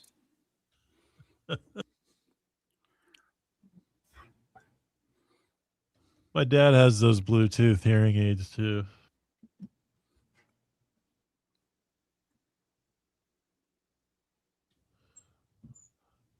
Mark, Adam Jags fan, just said you look like David Justice. Yeah, I saw that. Okay. I'll find it. That I gotta find an X to do it, David. Like I thought Messages.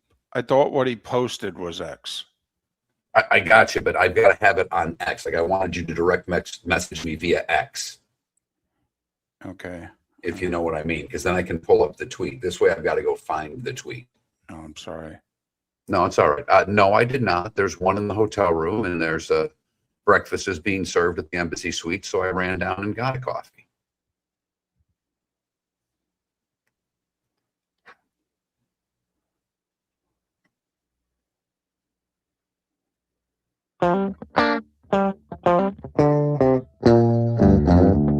You're listening to Miller and Moulton. And now, here's Mark Miller and David Moulton. 22 minutes till the top of the hour. That's when Bob Harig will join us here on Miller and Moulton, millerandmoulton.com, Miller_Moulton on X. Poll question today, it's National Tortilla Chip Day. Do you think a tortilla chip deserves a day? We talk about this all the time. Okay. No, it doesn't. Most of these things, David, just today, okay, just today, these are the things that it is National Day of. Edward Dickinson Baker Day. I don't even know who that is. Yeah, I don't either. Let's see. It's Flag Day in Mexico. That's fine. I hate Coriander Day. Really? Do we need a day for that? I don't National think so. Steak Burger Day. Again, National Trading Card Day. We have way too many days. It's World Bartender Day. World Bartender Day today. I'm all for bartenders. Do they need a day? I don't know. And the fact that it's World Bartender Day today leads me to believe that there's a National Bartender Day some other day. Whew. Yeah, none of these deserve days. I mean, No, I'd give medals to coaches before I, award these topics days. I'm with you, David. I'm with you. But it's National Tortilla Chip Day.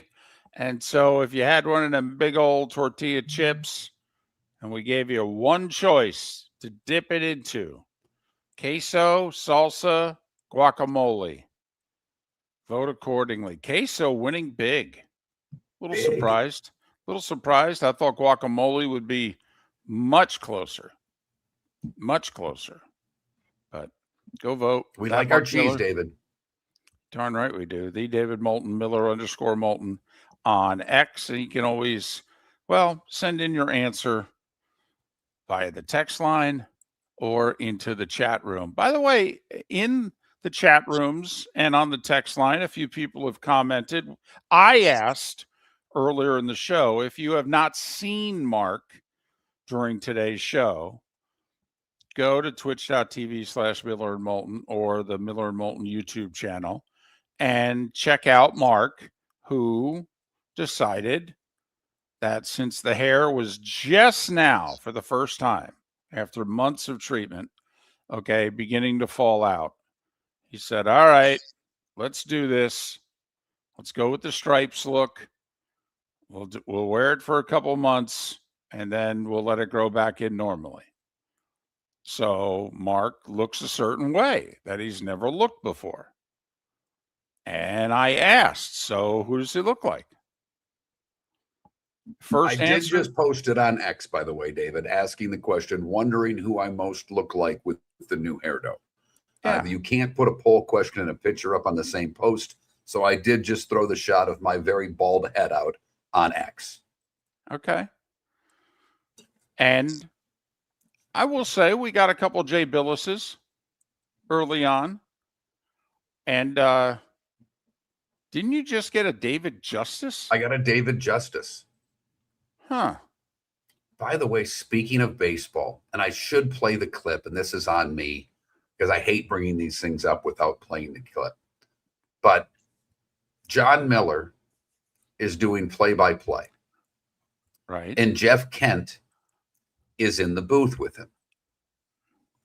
And Miller starts talking about remembering a time that A-Rod came in hard on him and Kent hurt his knee because he rolled on him. Kent was fabulous. First off, he called A-Rod a fat ass. Okay. He says, that fat ass, when he comes into me, he says, first off, he's an infield guy. There's got to be a certain amount of respect there to not come that hard. A code, and, right. And Miller just has a moment of silence when fat ass comes out of his mouth. He Sure. did not know really where to go after that. Right. And so they pick back up, and Kent goes on to say, if they're not going down and they're running at me, I'm aiming right between their eyes with the ball. He goes, they're not going down, I'm taking them down. And it was, I don't know, a minute or so clip of unbelievable honesty. And some of the, sometimes in spring training, you get a little more than you bargained for during a broadcast. Yeah, that's true. Well, it's easy to go off topic. I mean, Right. The regulars aren't playing, and there's only number so much 79's at the plate. We don't know who Right. the hell he is. He's going to be in Double-A in a week. I Right. get it. Right. Yep. I did some spring training 20 years ago, and which you'd look at the roster and you'd be like, man, this guy 93, he ain't on the roster. How could they hand out this roster today and this guy not be on it? Who am I supposed to say is at the plate? So yeah, he went after, and I guess he got injured in 98, but he said he tore my knee up. He slid and rolled his fat ass past the base, the son of a. It put me out a little while. I was not happy about that because he was a middle infielder and we're beating them up pretty good. He didn't need to be doing that. And like I said, then went on to say he would he'd throw between the eyes of guys who weren't going to slide. And David, This is one of those times when I guess I'm okay with a few unwritten rules.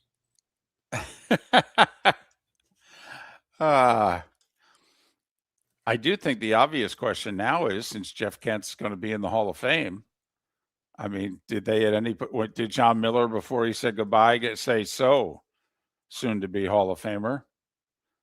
What are your thoughts on A-Rod in the Hall of Fame? I don't know if it got there. I just saw the clip basically about that, and that, you know, it was about a minute, and you can find it on X. It's pretty solid. It's pretty solid. Yeah, but I don't think he's a fan of A-Rod now, and I don't think he was a fan of him then. Yeah, I don't think John Miller would go there, because if you're going there about A-Rod, aren't you also going there about Bonds? You are. Right. So, you know, and if Kent goes a certain way in the answer, well, then it applies to Barry also. Even though we all know he ain't getting in. But do you think Pete Rose has to get in posthumously before any of the guys who are clearly being kept out because of steroids are allowed in? Ooh, that's a fascinating question. We talk about this in the Football Hall of Fame all the time, that so-and-so needs to get in before this person and this person. And we could do it at quarterbacks. Like, you know, the next 2 years, Brady and Big Ben are going into the Hall of Fame. I'm telling you, Eli's not getting in for a while. Okay, but I believe Eli has to get in before Phillip Rivers or Matt Ryan or anybody like that has a chance to get in the Hall of Fame. And that's if you think they're Hall of Famers. But this is, you know, what you just talked about there in football is just on merit. Right. The baseball one's a cheater. I mean, one gambled. I mean, there's, you know, whether he fixed games, but certainly he bet on his team when he thought they were going to win and didn't bet on them when they thought they were going to lose. I mean, right. It is the cardinal sin in that sport. You and we're not getting into this discussion. We've talked about it too many times over the years. Right. But does the gambling guy have to get in before the steroid guy could get in? I just think it's a really interesting question. I don't. I think the steroid guy can get in without Rose getting in. I do. I don't. I think Rose has to go in posthumously before Bonds, Clemens, especially those two. You know, you want to bring up A-Rod, Palmeiro, Manny Ramirez, McGuire, whatever. But to me, the big two are Bonds and Clemens. I mean, the numbers are obscene. Just like Rose's numbers are obscene. By the way, some text on the Pelican Roofing of Florida text line. Salsa is an answer. Liquid cheese should be outlawed. Just a simple guacamole answer. We were talking boxing. My favorite boxing memory is when Michael Moore was the heavyweight champ and fought an exhibition match at my high school gym. Mm. Oh, all right. Asking how we feel about a double dip, a little guac, a little salsa. I'm okay with the double dip when you're with family. Anytime other than family, you're breaking rules. What? No, I mean, like rules? my wife and daughter and I frequent a great little Mexican restaurant close to the house. Right. My daughter is a guacamole person. My wife and I get the queso. They always have salsa. I'm not opposed, and I do it probably not in a traditional double dip way because I don't want anybody yelling at me. I will put the queso on my chip with the dip, and they have spoons in the salsa. I will then spoon the salsa on top. I don't double dip. Okay. But like yesterday, I had some wings. Normally, when I can have blue cheese, if it's my blue cheese, I'm going in as many times as I want. If you're with others, that's rude and disgusting. It's got to be your blue cheese. But to go from the guac to the salsa, I'm not opposed to that. I don't think you're breaking any rules. How? How could you not be breaking rules? Wouldn't it be the same? You didn't take a bite out of the chip. You dipped it in the guacamole, and then you put a little salsa on it. Well, but I thought you said you dipped it in the I dipped it in the guac, and then I dip it in the salsa. I never put it in my mouth. Okay, but you're leaving a little guac in the residue salsa, in the aren't salsa. you? I mean, if you're not an expert at this, you could. It's possible, but have some skill. Mark, how many tortilla chip eaters are skillful tortilla chip eaters? I mean, look at us. See, David, if you were to go salsa first, there's no way I agree to not leave some salsa in the guac. The guac is a very heavy, a very sturdy dip. Okay. If you can't do that, then I don't think you should be able to eat at my table. Okay. Does one of us literally have to get up and leave? Does the other just decide I'm not communicating with the other person? I mean, can't you just ask the waiter or waitress for my own queso or salsa or guac? Now, I'm with you there. Now, there are many places that you can get your own individual salsa. They'll bring, like a craft of salsa, if you will, and you can pour it in your own little. Then you're fine. So you're allowed to double dip, A, if you have your own and you're not sharing. Yes. And B, the only way you're allowed to double dip if you're sharing is if the first side on the chip is guac. Yes. But you can't go from queso to salsa. You can't go those two, you're making a mess. You're flat out making a mess. Right. I get that. Okay. But it can be done if you go guac and then salsa. Yeah, a little bit of it's risky. I would argue before the jury, no double dipping allowed, even with guac. Sorry. If you're sharing, work on your game. That's all I'm telling you. Work on your game. No, I'm eating chips. I shouldn't have to bring game. No. Sorry. If I'm sharing, no, sorry. Especially if I paid for the damn chips. Come on. Gotta be kidding me. Miller and Moulton, double dipping. And there's rules? I never. And you know me, I can overanalyze the 3-car funeral. I never thought there were rules to dipping. But no. If there are going to be rules, then there's no double dipping if you're sharing. Period. I hate guacamole. Don't get it near my stuff. I don't care how. I want to go to a Mexican place with David right now and take a big hunk of guacamole and put it in the salsa just to see the look on his face. I don't care. And I would literally announce this to the rest of the restaurant. I don't care how, quote, skilled, unquote, he is. He's violating the dipping rules right now. I'd get up and I'd start doing R&D in the restaurant. You guys do double dipping? You? I'm just taking a survey. My buddy over here double dips. Yeah, put a big thing of guac in my salsa. I hate guac. You guys double dip? Miller and Moulton, can you have skill while dipping? 21,000, the text line. Taking your thoughts. Bob Harig, coming up top of the 8 o'clock hour. Florida Swing beginning. A non-signature event upcoming that no one's playing in. Plus maybe a couple questions on the TGL. Bob Harig on the other side. Miller and Moulton. Thanks for listening. MillerandMoulton.com. The Cape Coral Police Department is growing, and they want you to be a part of it. They're hiring new officers. Starting pay is between $74,000 and $90,000, depending on your experience. And with a $10,000 hiring bonus, you could be making $100,000. Enjoy paid holidays, off-duty details, plenty of OT opportunities. They're also hiring dispatchers and professional staff.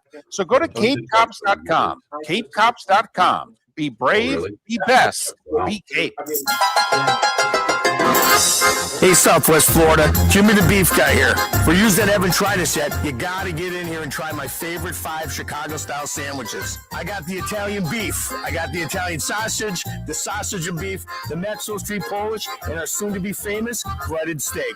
Call us at either one of our locations in Bonita Springs and Fort Myers. And guys, when you're at the counter, don't call it gardenia. It's pronounced Jardiniere. Get ready, Southwest Florida. The Southwest Florida Ag Expo is back. Now's the time to save big with the Mega Pass, your all-in-one ticket to the fun, one low price. Get your one-day admission and unlimited midway rides. Mega Passes available online through February 26th at swflagexpo.com. Don't wait. Grab yours. Get ready for roots, rides, and real fun. Lee County, building a better community through business, sports, and tourism.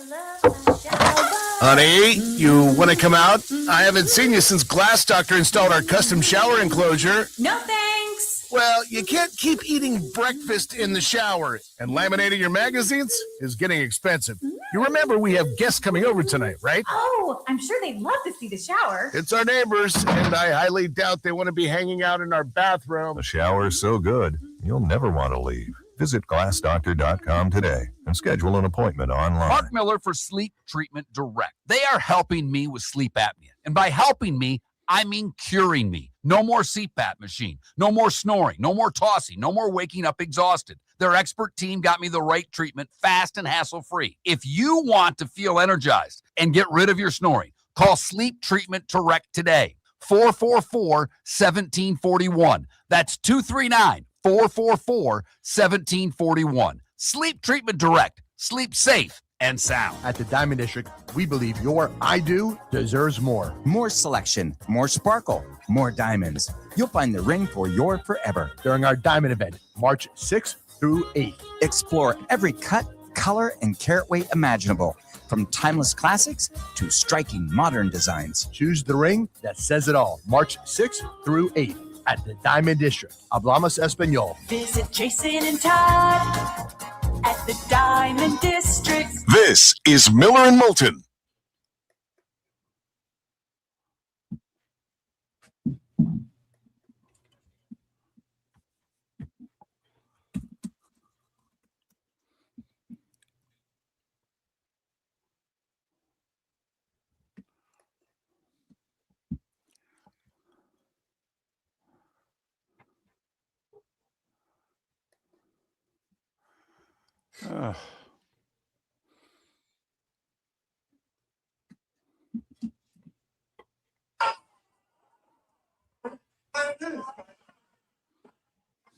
First thing, it's a great piece right there to watch with a player like Carson Becker do with great coaching. You know?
Hey, first segment, 7 o'clock hour. You remember what we talked about? No. No, I don't.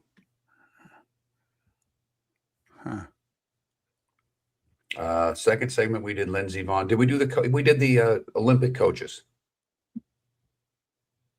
Thank you.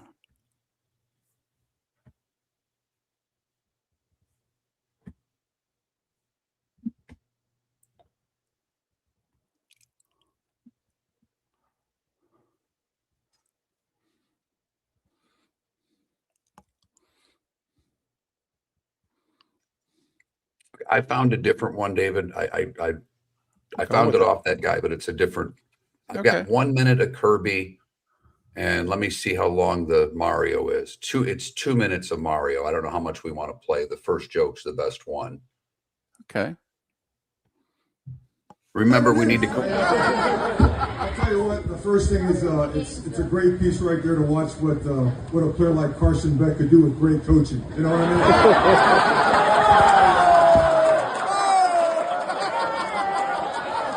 No, seriously, let's give it up for Kirby Smart. Let's give it up for Kirby Smart. If it wasn't for all his years of pre-NIL, we wouldn't have NIL right now.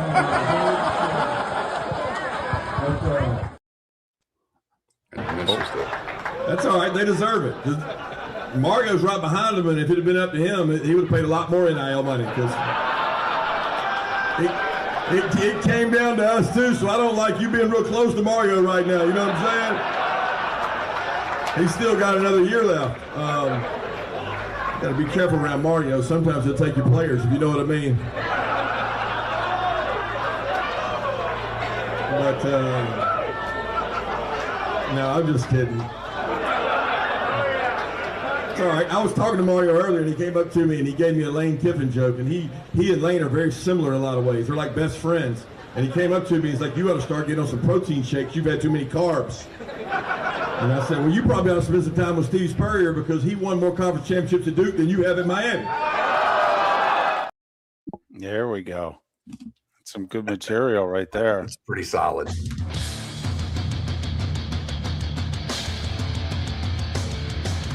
Bob's ready. You're listening to Miller and Moulton, coming at you from the Floor Meister Studios. Floor Meisters, keeping it real. And now, here's Mark Miller and David Moulton. Halfway home on this final Tuesday of February, at least in Jacksonville, Tampa, St. Pete, Fort Myers, Naples. Final hour of the show, Port Charlotte, Venice, surrounding areas, Live Oak, Lake City, and surrounding areas. Should be the final cold morning for a while. Miller and Moulton, millerandmoulton.com, Miller_Moulton on X. Our poll question, National Tortilla Chip Day. You got one chip. What would you dip it in? Queso, guacamole, salsa. Vote accordingly. We left him alone on the West Coast. Now that the swing is done and he's home, we figured we'd bother Bob Harig. And he's kind enough to answer once again. He covers golf for Sports Illustrated. Follow Bob on X at Bob Harig, Harig. Did you get a good night's sleep? Nice to be home. Yeah, it's good to be back. Although it's funny, you just were mentioning the weather. It wasn't much warmer than this in California. Actually, it was actually colder than this. So it's been a weird weather year already to start. It's been an interesting year on tour. I mean, obviously this past week with Bridgman playing so well, the last 2 weeks he's been unbelievable. You got her up off to a great start, and Scheffler basically spotting the field the first round and still playing unbelievably well in these tournaments. Just your thoughts on the start of the PGA season. Yeah, exactly. It's a good thing Scotty Scheffler won the Amex, because otherwise we'd be wondering about him, but you're right. I mean, I don't think there's too much to worry about. He's had some rough first rounds through the last few tournaments. That's okay. Things happen. Chris Gotterup off to a great start, has won twice. I'm not sure anybody saw that coming, to win twice so early in the year. Colin Morikawa back to his winning ways. Had been a long time for him. So yeah, I think it's been an interesting start. There's been a lot of good tournaments, and even this last one, which looked like a runaway, turned into a pretty, nervous time there coming down the stretch for Jacob Bridgman. Well, yeah, Bob, I think in many ways it's been a fantastic start to the golf season. You got, Scheffler's already won. Rory's played a couple tournaments. He's been in the top 2, 3 in both. You've got Morikawa wins in the U.S. for the first time in 5 years. Then some of the young guard is getting it done, and they're getting it done in signature events. Never mind the Anthony Kim story. I mean, I think this has been a remarkable first 6 weeks of the golf season. Yeah, I agree. It's been they've given us stuff to talk about every week. You did mention Anthony Kim, which, let's be honest, that might be the most remarkable story of them all, given where he was and actually how little he had been competitive, even in his first 2 years with Live Golf. I mean, I think there was a lot of talk that experiment had failed. That was not it didn't pan out. And it was fair to say that he didn't hardly sniff anything out there, and had to go back to their Q school, and got through it amazingly. That in itself was a pretty good story. But then to go win and to beat Rahm and Bryson in the same group when he spotted them 5 shots in the final round, that's pretty impressive. And it'll be interesting to see now, how much he's able to hang in there, during the rest of their schedule. And, the possibility of major championships for him now kind of exists if he's able to keep that going. And I think that'll be an interesting storyline to follow. And it's why, as an aside, I've written and said to the Live people who have been upset about their OWGR question, they didn't think they got enough and all that. Look, he's got a chance now, which he really didn't have before, having done what he did. So, he's put that in play, and that's what they should be happy about. Guys now have a chance to move up in the rankings. It's not easy, but they do have the chance. Where they'd also have a chance is on the DP World Tour, and what Patrick Reed is doing. I think, Anthony Kim is a great story in and of itself of what he's overcome and being able to do on Live. But Patrick Reed leaves Live and didn't have the olive branch that Koepka did to join the tour. He's going to have to earn it, and he's telling everyone and showing everyone, quite frankly, that he can play good golf. Yeah, I mean, look, Reed has all but already earned his way back to the PGA Tour. He's not going to be able to take advantage of it for a while. He's not permitted to play on the PGA Tour until the fall, and even then, not as a member. But next January, he can rejoin, and he's going to earn his status through the DP World Tour. He's all but locked up one of those 10 spots that they're not giving to the DP World Tour top 10 players not otherwise exempt. He's leading it's early, obviously, but he's leading their order of merit. He's got 2 wins and a second. He's playing the next 2 weeks now in South Africa, which is another opportunity to pad that. Rory was going to go after I believe his 4th straight Race to Dubai title or European Tour Order of Merit in the old days, and he's got a chance to tie Colin Montgomery for the most ever. But he's way behind Patrick Reed already, and so it'll be interesting to see if Rory gets back in that mix. But that's another storyline that I don't think we saw coming. He's Bob Harig, covers golf for a living for Sports Illustrated. Follow him on X at Bob Harig, Harig. Well, I think we're all waiting for this new schedule announcement, and the rumors are something. I mean, a very condensed schedule if we're going Super Bowl to Labor Day, tournaments that are going to go bye-bye, the West Coast swing may go bye-bye, but part of it may be used for the playoff. How much of the Florida swing survives? How much of the Texas swing survives? I mean, this will be the biggest thing since Jack and Arnie changed the PGA Tour in '69, right? Yeah, I think so. It has the potential to be a huge change. Now, I'm wondering myself if they're running into some roadblocks and recognizing that maybe some of what's being proposed isn't a good idea. Like the big shatter last week was Riviera moving to maybe being a playoff event. My poking around suggests that playing at Riviera in August isn't necessarily such a great thing. I mean, yes, weather-wise, certainly. The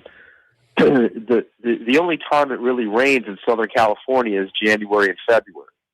And sure enough, we had kind of a bad weather week. It's certainly a cold week last week. You're not going to have that in California, but there's other obstacles. There's a lot to do there. Attendance has not been great at sporting events such as, back in the day, they played a PGA Championship at Riviera in August, and it wasn't very well attended.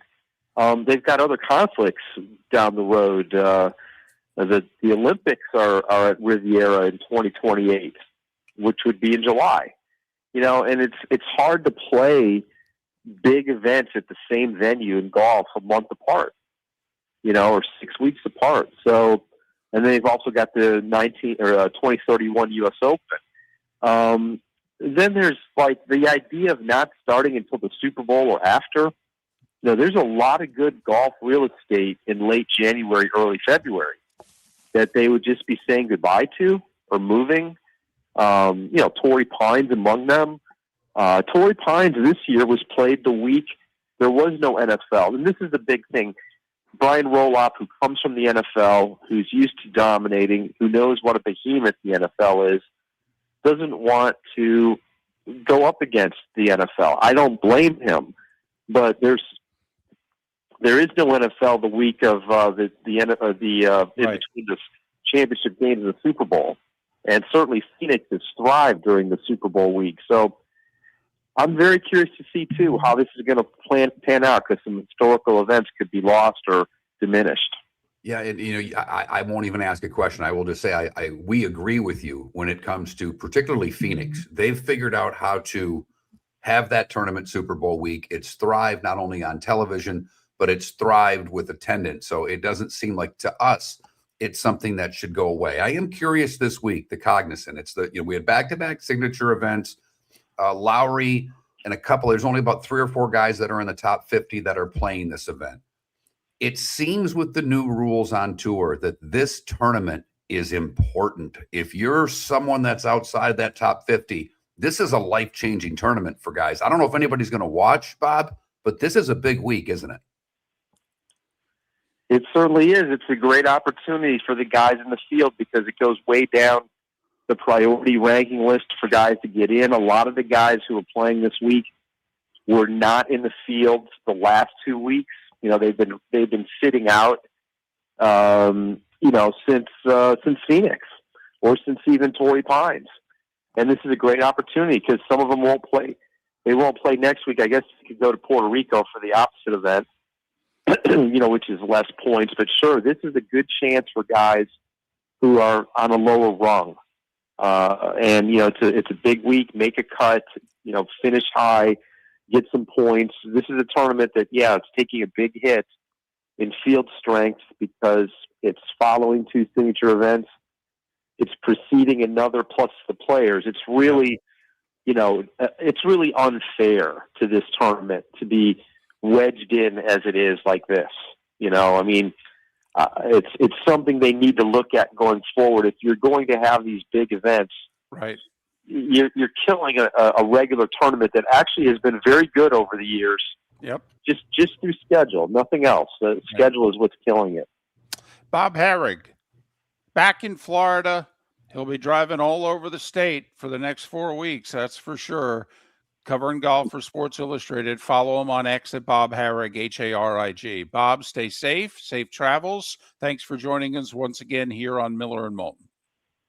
Hey, appreciate you having me. Have a great Your day. roof is Thank your you. home's first line of defense. At Pelican Roofing of Florida, Ronnie John and their team bring years of experience to protect what matters most, your family and your business. From residential repairs to large-scale commercial roofing, we deliver honest work, fair pricing, and quality you can trust. An upgrade on your roof can lower your insurance costs. Don't wait for a leak to turn into a disaster. Call the experts at Pelican Roofing today. 1-866-9-PELICAN. That's 1-866-9-PELICAN. Online at PelicanRoofingCompany.com. CCC 1332512. Get ready, Southwest Florida. The Southwest Florida Ag Expo is back. Now's the time to save big with the Mega Pass. Your all-in-one ticket to the fun, one low price. Get your one-day admission and unlimited midway rides. Mega Passes available online through February 26th at swflagexpo.com. Don't wait. Grab yours. Get ready for roots, rides, and real fun. Lee County, building a better community through business, sports, and tourism. American Paint Supplies, for nearly 30 years, is your one-stop shop for all your coating needs. If you are a designer, a contractor, a professional painter, or a weekend warrior,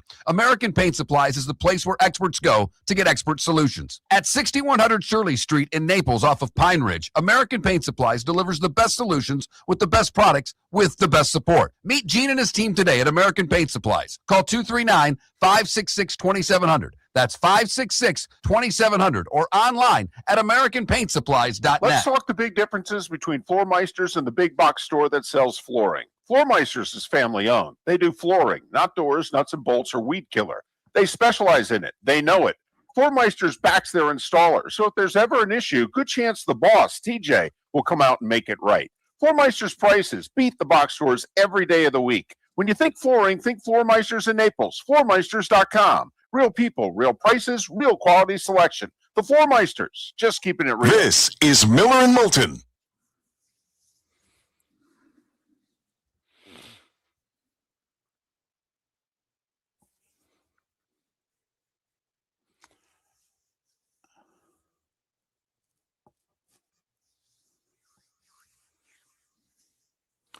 Johnny O, I did a charity 3-round thing when I was in Binghamton. You know, a local sports guy raising money and one of the teachers for the school and, you know, that sort of deal. But yeah, hard, not fun.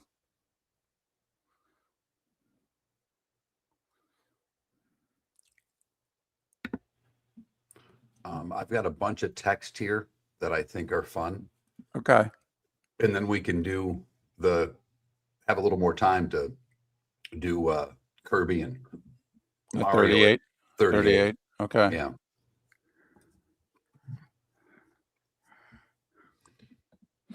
Are the I texts don't see about the Joe Rogan. It's a different shaped head to me, Robes, but that's just me. Well, I think you'd have to take off your glasses also.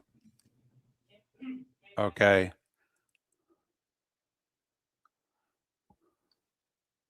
I don't see it, but whatever. No, Cal Ripken Jr. is not bad.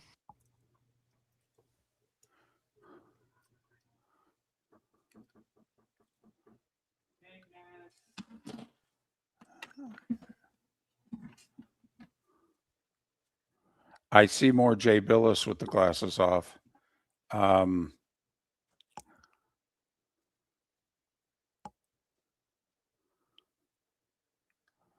I see, this is a little obscure, I think.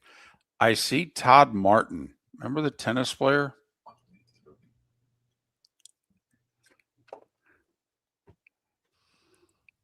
That might be a little deep cut for me, but I'll take your word for it. I may look him up.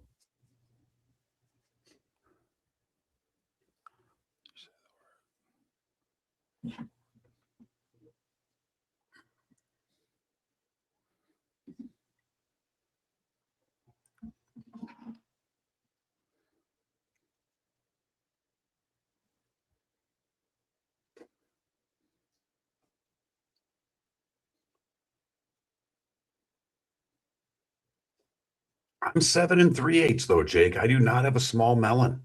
It just looks smaller when I do a show with David. Ha ha ha!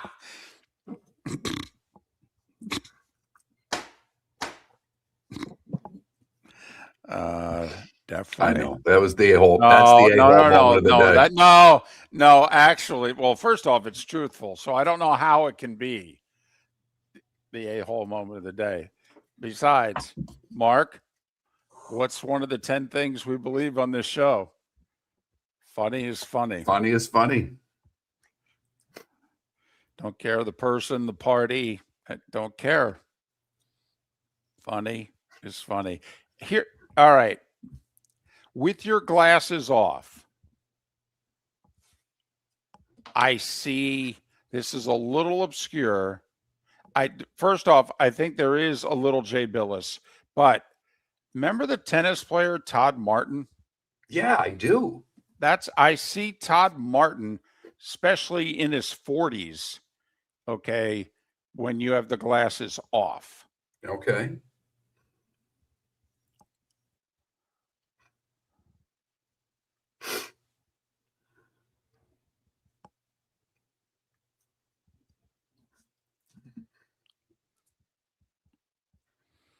Same here, Skip.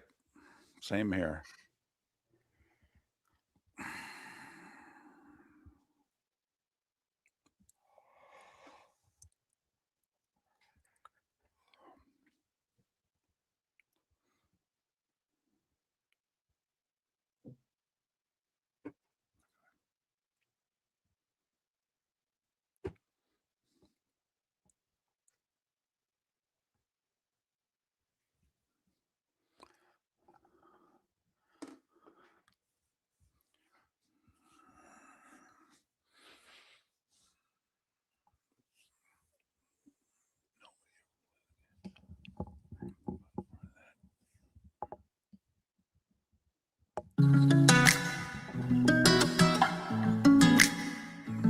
Welcome back to Miller and Moulton. Text the guys what's in your mind at 21,000.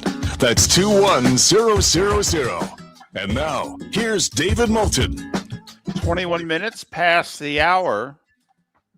Miller and Moulton, millerandmoulton.com, Miller_Moulton on X. Coming up, a couple college football coaches having some fun at the other's expense. With the other in the room. Wish we saw more of folks letting their hair down. All right. I mean, letting their hair down, huh? Letting their hair down. That's where you go? No, I did. Okay. I did. Hey, you made the choice to remove hair from the equation. All right. So you can't get bent out of shape when I mentioned a couple guys letting their hair down. You really let your hair down. I sure did. And I have asked who I most look like. Threw it out on Twitter. Someone came up with Yul Brenner and Uncle Fester. Thanks for that. Appreciate it. Ooh, the Uncle Fester seems mean. It does. I mean, it does. Yeah. Pelican Roofing of Florida text line. Good morning, Mark. I'm picturing you with a light bulb in your mouth while the theme of Addams Family is being played. Oh, wow. Yeah. All right. Okay. But back to really the question at hand, because before we had Bob Harig on, David and I got into a little discussion about double dipping and can it be done? Pelican Roofing of Florida text line, as you could imagine, David, exploded. Right. Of course, it's non-sports. Okay, so, today's National Tortilla Chip Day.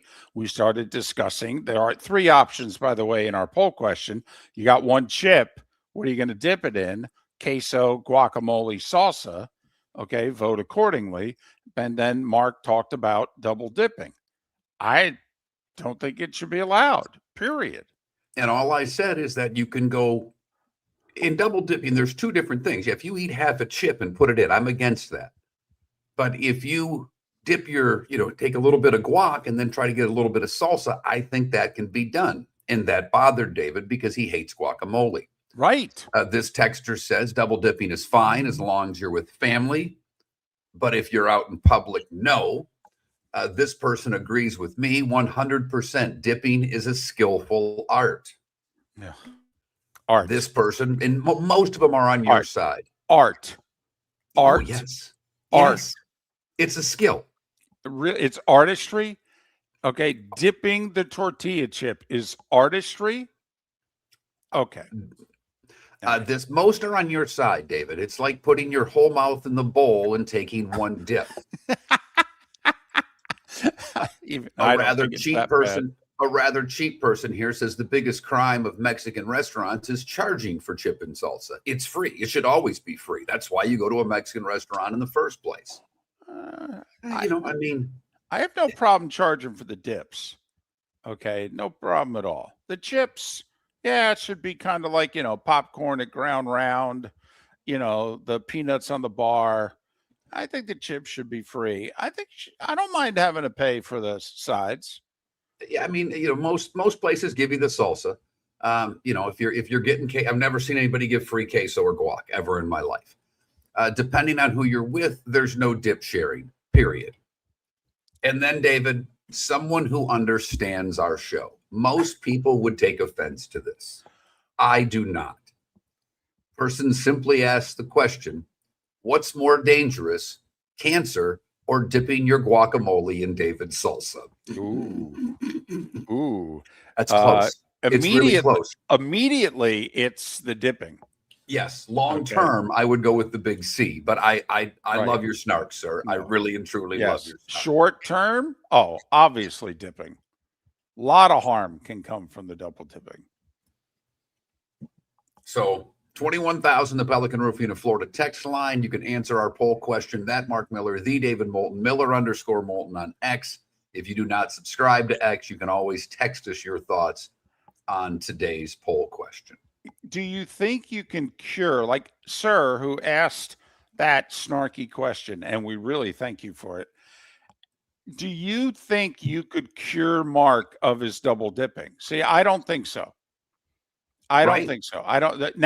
We're in the process of curing Mark's cancer. I don't think we can cure him of the double dipping. Okay, so that's how severe this is. And I really want to go have Mexican food with David now. That's where I'm at with this. I would. You find a good place in Tampa. I'll drive 3 hours for a good meal. Absolutely. Absolutely. There's not a doubt in my mind. Hockey gets back started here in a couple of days. Tomorrow. Yeah. Oh, tomorrow. Okay. 12, and it's interesting. 12 of the 25 guys, the president invited the whole men's team, the whole women's team. The women's team said thanks, but no. They said scheduling. I'm sure in some players' cases it's true. I'm sure in some players' cases it's politics. And the guys seemed very open to the offer. There's definitely going to be guys that are at the State of the Union tonight. But I'm curious, Mark, even though it was minor league sports, you were around hockey teams for 20 years. You think an organization be okay if you go to the State of the Union on a Tuesday night and then you got a Wednesday night game in wherever? Yeah, I think they would.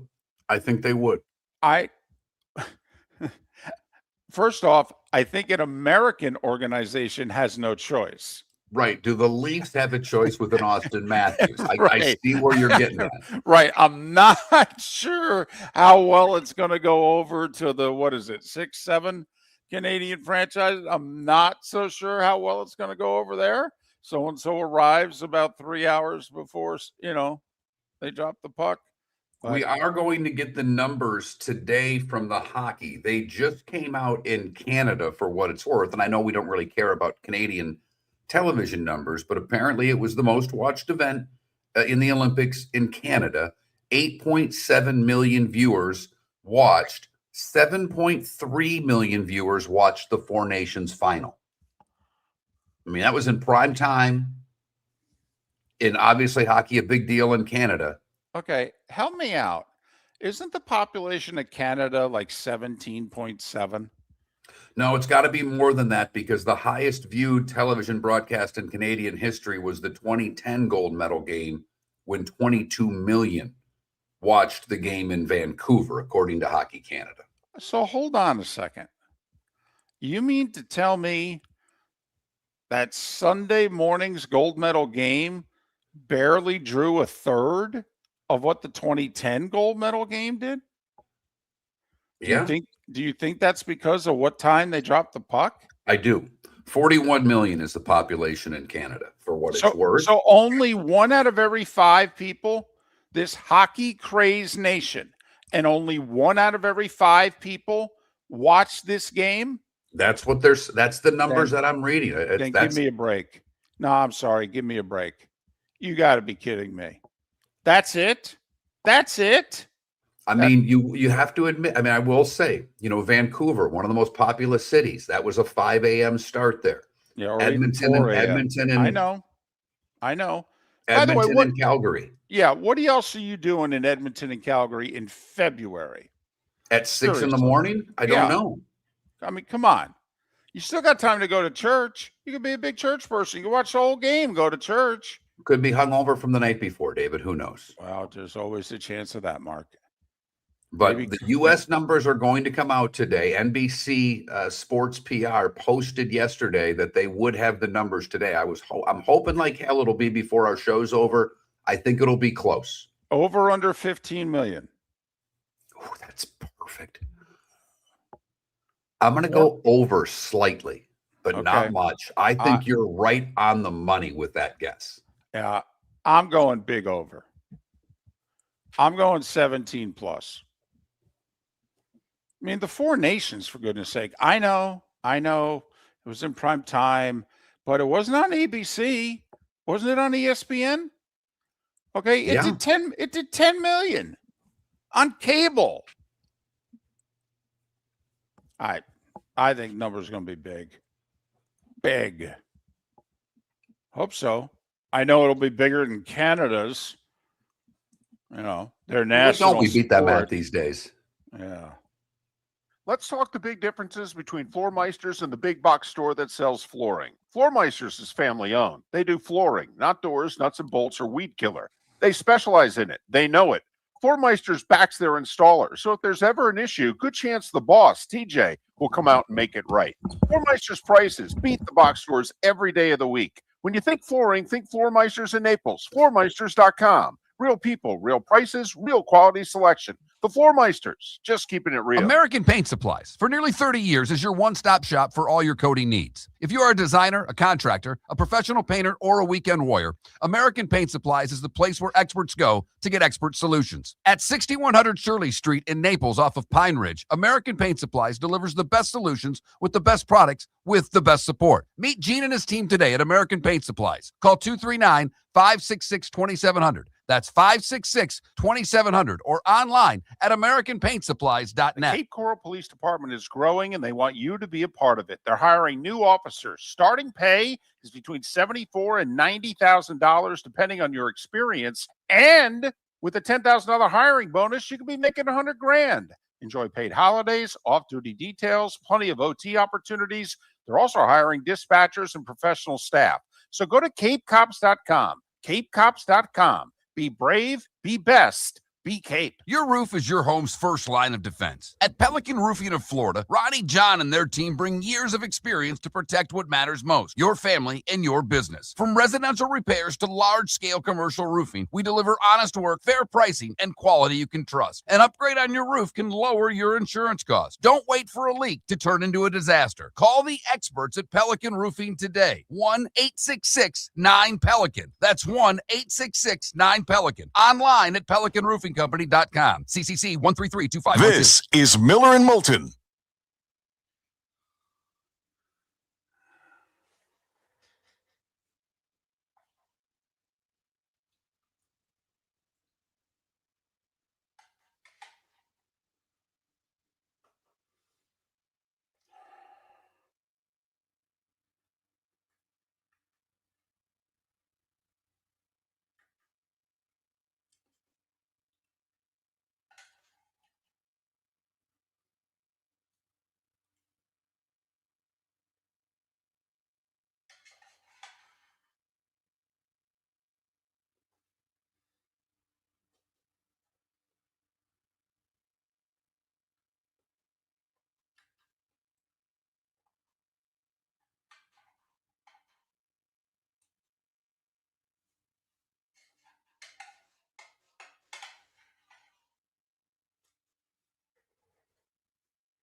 It is. I'll tell you what. The first thing is, it's a great piece right there to watch what a player like Carson Beck could do with great coaching. You know what I mean?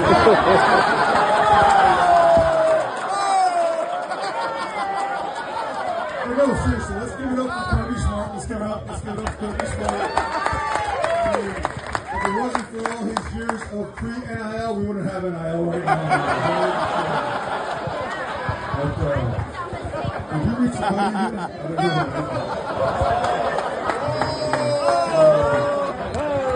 Robinson family, great seeing you. We leave at 9:30 on the real jet. Okay. We have more than one restaurant in Miami as opposed to Athens. Certainly appreciate being here. I know I could go on for a little bit now. But no, you gotta give a guy like Kirby credit. You know what I mean? When you have all that time to sit at home watching us play on TV throughout the playoffs, when you don't take care of business, but congratulations on the SEC and the championship. That's awesome. We were 5-0 against the SEC. I don't know what you were, but man, I'm in enemy territory too. I got a feeling some of you are on Kirby's side. But no, you guys are super professional. I never felt so welcome in enemy territory, except last year at the Swamp, 41-17. But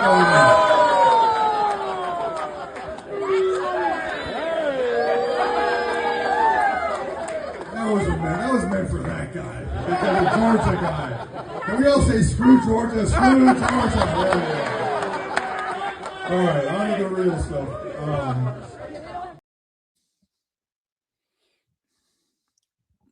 It's pretty damn solid for a minute 50. I agree. Kirby's is good for the whole. Kirby's is a minute. Mario's is about a minute 50. I mean, it's 2:01, but the first minute 50 is pretty solid. Yeah.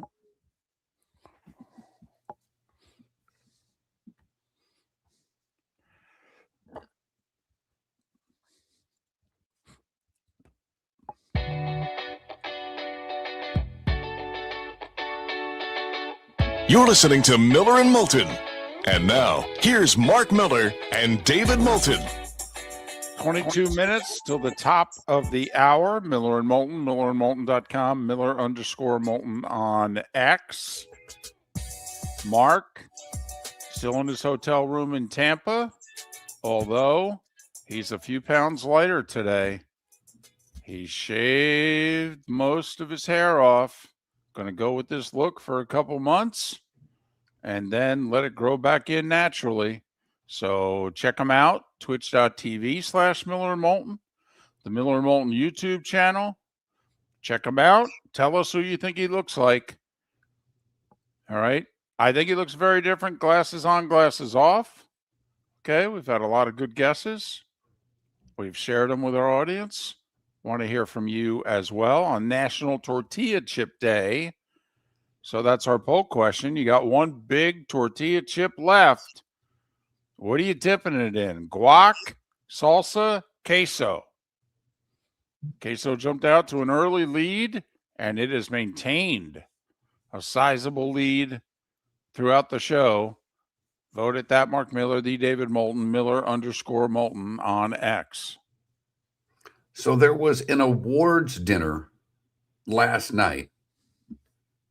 And it was, I think, was it for the Steve Spurrier Awards dinner? Yes. And both Kirby Smart and Mario Cristobal were at the event, and both got the microphone. Mm-hmm. And what better event than the Steve Spurrier Awards dinner for both coaches to invoke their Steve Spurrier? Channel their inner HBC. No doubt. No doubt. We'll start with Mario Cristobal. It's about 2 minutes. I think the audio quality is pretty decent. But here's Mario opening up at the Steve Spurrier Awards ceremony. It is. I'll tell you what, the first thing is it's a great piece right there to watch what a player like Carson Beck could do with great coaching. You know what I mean?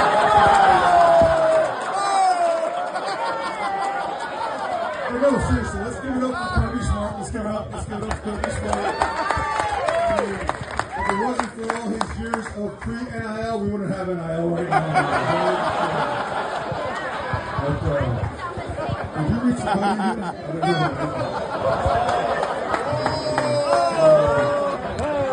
know. Robinson family, great seeing you. We leave at 9:30 on the real jet. Okay. We have more than one restaurant in Miami as opposed to Athens. Certainly appreciate being here. I know I could go on for a little bit now. But no, you gotta give a guy like Kirby credit. You know what I mean? When you have all that time to sit at home watching us play on TV throughout the playoffs, when you don't take care of business, but congratulations on the SEC and the championship. That's awesome. We were 5-0 against the SEC. I don't know what you were, but man, I'm in enemy territory too. I got a feeling some of you are on Kirby's side. But no, you guys are super professional. I never felt so welcome in enemy territory, except last year at the Swamp, 41-17. But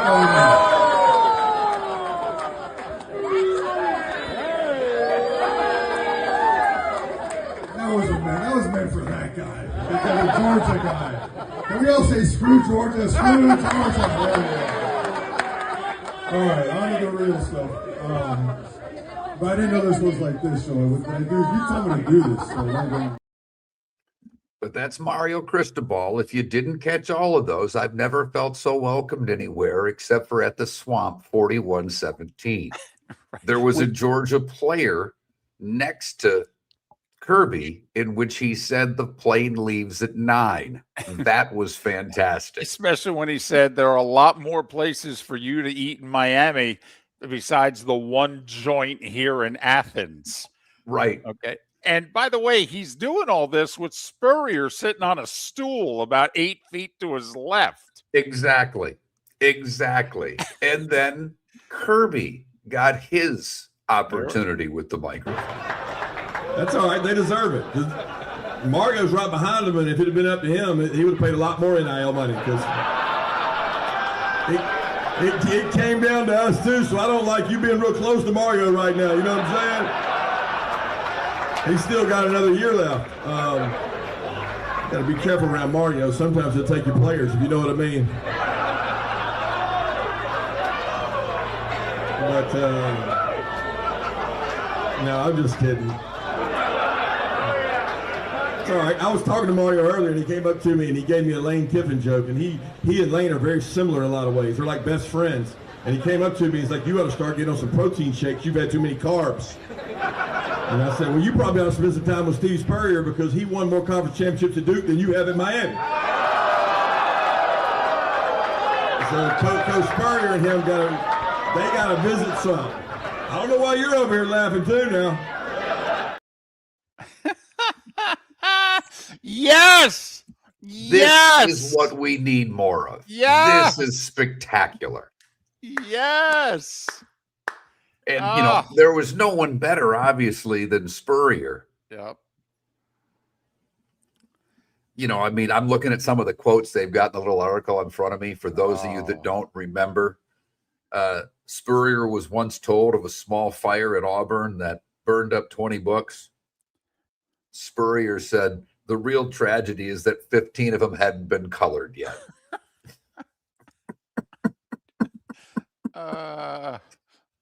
I miss him so. But it was great to see Mario and Kirby have a little fun at the other's expense.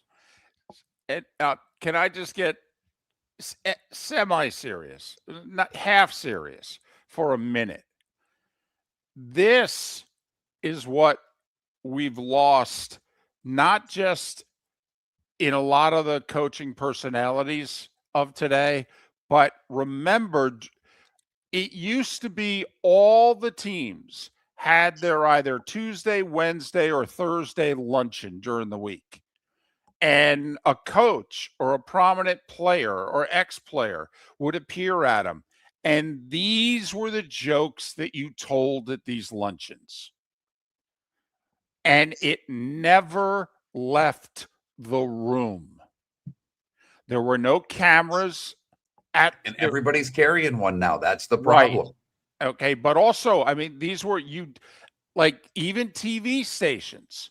Okay, you know, when I was in Fargo in North Dakota State, they'd let you shoot the obligatory B-roll of the people and the luncheons, and they'd let you get some comments. Okay, but when the featured speaker was going up there, no, because this is the good material.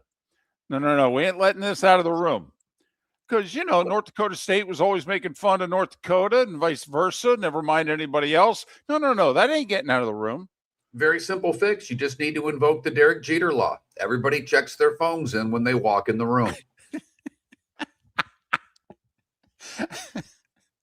I'd never realized that the Derek Jeter, who I'm sleeping with tonight rule, was going to apply to, But it wasn't just who he was sleeping with. Jeter was apparently famous for having whether after hours parties or things like that at his New York residence. And when you came in, so the story goes, you had to give your phone up. The minute you walked in the door, there was a basket and the phones went in the basket. That way, no one could take any pictures of him taking a drink, hitting on a woman, whatever else may have gone on in those rooms. Yep.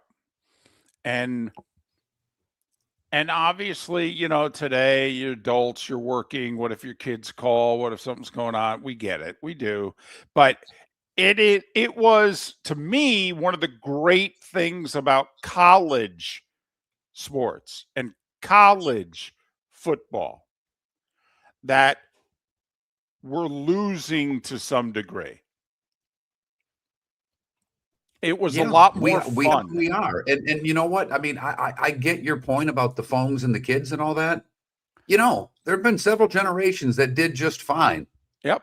Without checking on their kids. It's 10 p.m. Do you know where your children are?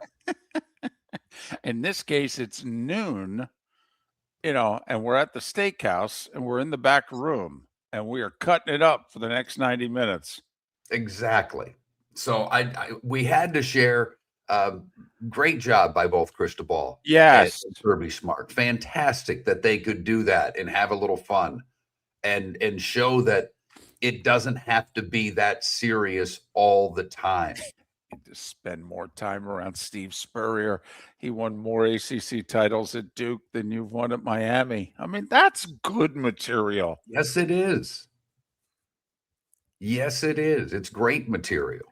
And Mario, the 5-0 against the SEC, I don't know what you were. I mean, that's just.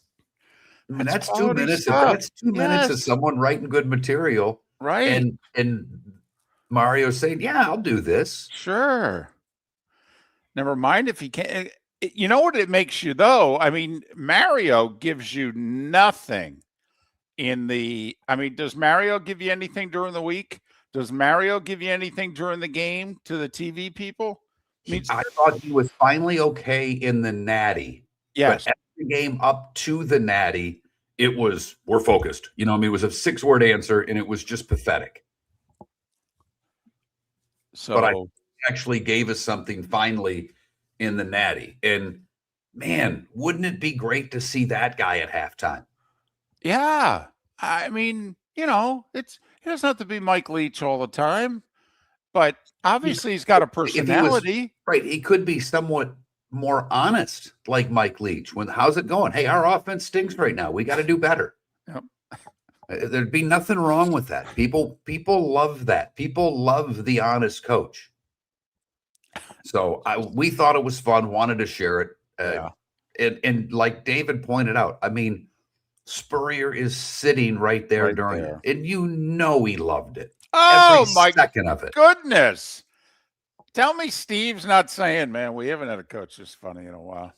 And there's part of me that, and I don't know if I've not seen it yet, and maybe it'll get out today at some point, but I would love to see if Spurrier at some point grabbed the microphone, because there's part of me that thinks that Spurrier might have just said, it's funny, these guys both had writers for their stuff. I was able to write my own material, because Spurrier did. It was off the cuff, and he would just, whether it was about Georgia or Tennessee or whomever it was, I mean, he didn't give a rip. Yep. That's If I was Spurrier, what they were done, I would have grabbed the microphone and said, "Wow!" And people got bent out of shape when Bobby and I would go back and forth. This is some good stuff. The shot that he took about, Kirby did really well before NIL when he was the only one practicing it. I mean, Right. That's good stuff. It is. It is. I mean, it's not true. I mean, there were Only partially. There were 8 other schools in the SEC practicing it, just not as well as Kirby. Come on, Right, now. but they weren't practicing it at Miami as well as they were in the SEC. Oh, not even close. No. I mean, in all seriousness, you think it's a coincidence the Big Ten's won 3 straight natties now that everybody can pay the players? No, I don't. No. You'd have We've to be, talked about this for a long time. The Big Ten has more money. yeah. And so it's like, oh, we can use it legally? Well, damn. I mean, you got to be a little naive if you think it's a coincidence that Ohio State, Michigan, and Indiana have won the last 3 titles. Well, I think the Michigan and Indiana part, because I think all of us believe Ohio State was operating the same way as most SEC schools for a long time. Yes, they were. Yes, they were. Michigan wasn't. No. And everybody knows my thoughts about the University of Michigan, but they didn't cheat.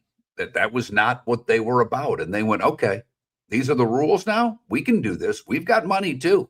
Now, academically, they had ways of getting guys in who wouldn't normally have gotten in. I mean, that was the only bending of the rules that Michigan did for the longest time. Right. Kinesiology. Just look at the major. Exactly. That's Right. the program. Yep. Every school has one. And Michigan had one too.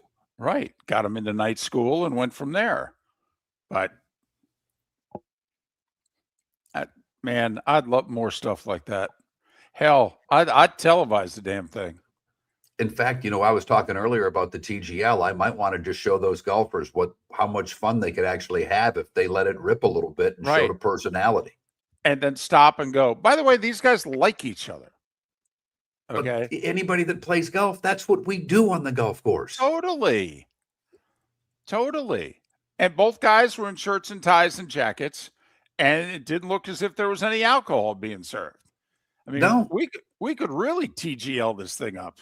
Exactly. Hell, I could, they've done the roast of all these athletes. I could do an SEC roast and watch it every Tuesday on the SEC network. I'm in. Might have to move it to ESPN2. It's such good programming. It's a dadgum good point. If it were the ACC coaches, unfortunately, they'd still bury it on the ACC network. Yes, they would. Miller and Moulton, Pat Kerwin to join us tomorrow on the show. He'll be in Indianapolis for the Combine. The Bucks talking today at the Combine, both the GM and coach taking their time with the press, I think noon and 12:30, something like that. So we'll have some NFL to report tomorrow. But next, it's the Diamond District bonus hour right here. Miller and Moulton, millerandmoulton.com. Your roof is your home's first line of defense. At Pelican Roofing of Getting a lot Florida, of Ronnie airtime John over and there, their Ron. team bring years of experience to protect what matters most, your family and your business. From residential repairs to large-scale commercial roofing, we deliver honest work, fair pricing, and quality you can trust. An upgrade on your roof can lower your insurance costs. Don't wait for a leak to turn into a disaster. Call the experts at Pelican Roofing today. 1-866-9-PELICAN. That's 1-866-9-PELICAN. Online at pelicanroofingcompany.com. CCC 1332512. Let's talk the big differences between Floor Meisters and the big box store that sells flooring. Floor Meisters is family owned. They do flooring, not doors, nuts and bolts, or weed killer. They specialize in it. They know it. Floor Meisters backs their installer. So if there's ever an issue, good chance the boss, TJ, will come out and make it right. Floor Meisters prices beat the box stores every day of the week. When you think flooring, think Floor Meisters in Naples. Floormeisters.com. Real people, real prices, real quality selection. The Floor Meisters, just keeping it real. Mark Miller for Sleep Treatment Direct. They are helping me with sleep apnea. And by helping me, I mean curing me. No more CPAP machine. No more snoring. No more tossing. No more waking up exhausted. Their expert team got me the right treatment, fast and hassle-free. If you want to feel energized and get rid of your snoring, call Sleep Treatment Direct today. 444-1741. That's 239-444-1741. Sleep Treatment Direct. Sleep safe and sound. Think we only fix windows? Think again. Your local Glass Doctor Home and Business does so much more to upgrade your home. We custom build stunning shower and bath enclosures, install sleek glass doors and windows, and can bring fresh life to foggy or cracked panes. Need a glass tabletop or a statement mirror? Yep, we do that too. If it's glass and it's in your home, we're the team to call. Call the Glass Doctor, we fix your pains. Oh yeah. Hey, Southwest Florida, Jimmy the Beef Guy here. For you that haven't tried us yet, you gotta get in here and try my favorite 5 Chicago-style sandwiches. I got the Italian beef, I got the Italian sausage, the sausage and beef, the Maxwell Street Polish, and our soon-to-be famous breaded steak. Call us at either one of our locations in Bonita Springs and Fort Myers. And guys, when you're at the counter, don't call it gardenia. It's pronounced Jardiniere. Spring training is a big win for Lee County. Beginning next month, we will proudly host the Boston Red Sox and Minnesota Twins right here in Southwest Florida. It's more than great baseball. It's jobs, visitors, and $69 million in tourism impact for our local economy. Get your tickets at redsox.com and twins.com. Be part of something that strengthens our community. Lee County, building a better community through business, sports, and tourism. This is Miller and Moulton.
Oh, have not heard that.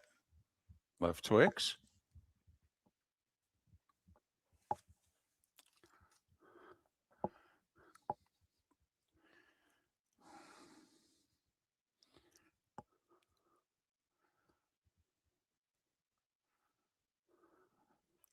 The glasses help with the SVP thing.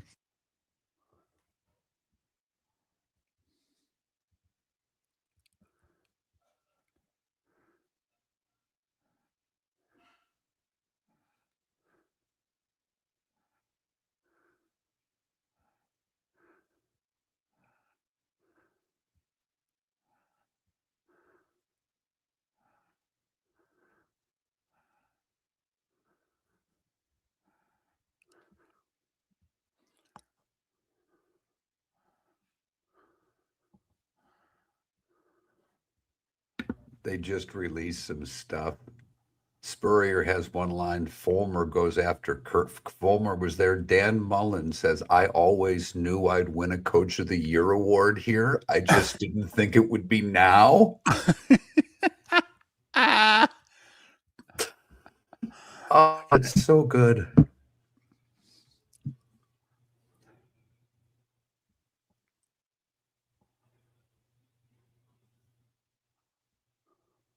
Oh, God, that's funny. Yeah, the Dog Nation posted 203 at Kirby. Yep.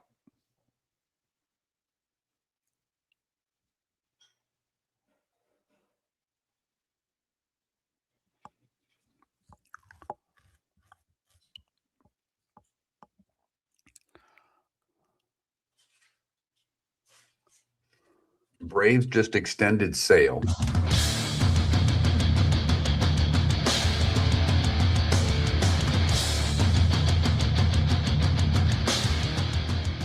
You're listening to Miller and Moulton, coming at you from the Floor Meister Studios. Floor Meisters, keeping it real. And now, here's Mark Miller and David Moulton.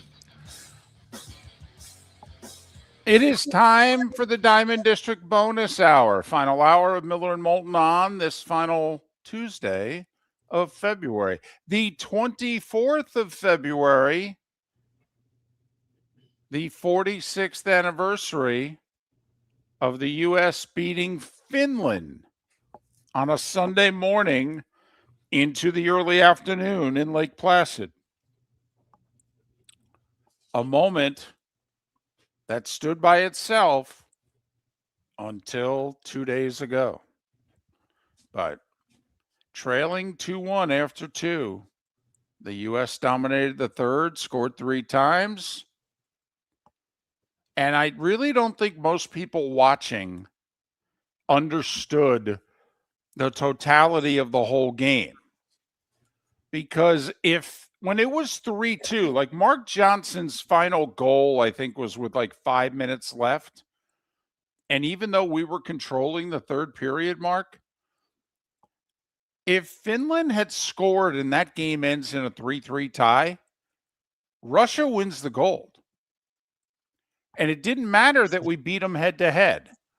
In the Olympics, and I don't know if they still do this, okay, and obviously they don't because they have a gold medal game and a bronze medal game. But that was a 4-team round robin. Russia was the 1 seed on the one side. We were the 2 seed on the other. Sweden was the 1 seed in our group, even though we had the same record because of goal differential. So that's why Sweden played Finland on Friday. We played the Soviets. Our win moved us a point ahead of the Soviets. But if we tied Finland, the Soviet Union, by beating Sweden, would have tied us, and their goal differential was monstrous. Well, it was a round robin, but a little bit different. I mean, you're right, but the preliminary round games between Russia and Finland counted in the standings, and the preliminary games between Sweden and the U.S., which was the U.S.'s first game in the Olympics when they tied. Those both counted, and it was in points, and it was old school hockey points. They didn't have overtime. It was 1 for a tie, 2 for a win. You know, if Russia would have came back, I believe, David, if Russia would have come back and tied that game in the third, it would have just ended 4-4. There would have just been a tie. There was no overtime in those games. Correct. Because it was based on points. Correct. So you corrected yourself, obviously, properly by saying it wouldn't happen now, because when the medal round started, Russia had 2 points, the U.S. and Sweden had 1 point, Finland had 0 because they lost to Russia. And those points then counted in the medal round. We beat Russia, we had 3. And that's why, as David points out, if we would have lost to Finland, there was a possibility that they wouldn't have gotten a medal at all. And Sweden and Finland on that Friday night after the U.S.-USSR game, they tied. So heading into Sunday, it was the USA with 3 points, Russia and Sweden playing each other with 2, and Finland with 1. And if Finland would have beaten the U.S., there was actually a way with a tie between Russia and Sweden for the U.S. to come out without a medal at all. Right. Because then goal differential factored in. Right. And I think we were in good shape with goal differential. I think I think we would have gotten the bronze. Okay. But I know there was a way for us not to medal in that game. Yes. Period. There was. And that's why, to me, when the third period's going on, we've overcome the 2-1 deficit. Then we score. We got a 3-2 lead, and we're dominating. But I remember thinking, man, Finland scores here. We ain't going to win gold. We really need one more, or this could be, because Finland's going to pull their goalie late, and we can't give up the tying goal. Some sports news. I don't know if breaking news, but some things have happened during our show that don't normally happen. Chris Sale and the Braves just agreed to a one-year, $27 million extension, a club option for $30 million in 28. Sale was signed for this year, but he would have become a free agent. So now when the league has a lockout, Chris Sale will be under contract. Also, the Lions, it was announced, are going to play in Munich, Germany this year. Oh, Adam Schefter reporting that. And lastly, while the competition committee is not talking about changing a whole lot. In fact, Rich McKay there said our game's in a pretty good spot. They don't feel like they need to change a lot of rules. But for those of you who like the UFL, they banned the tush push this morning.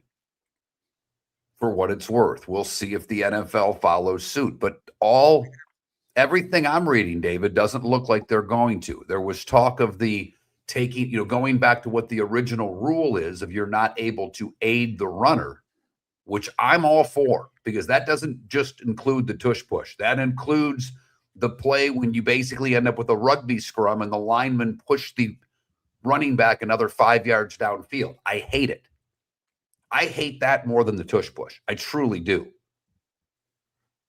What happened to stopping forward progress? That's always been the rule in the sport. But the only thing that I've seen, David, is that what do they call it? The instant replay that they do.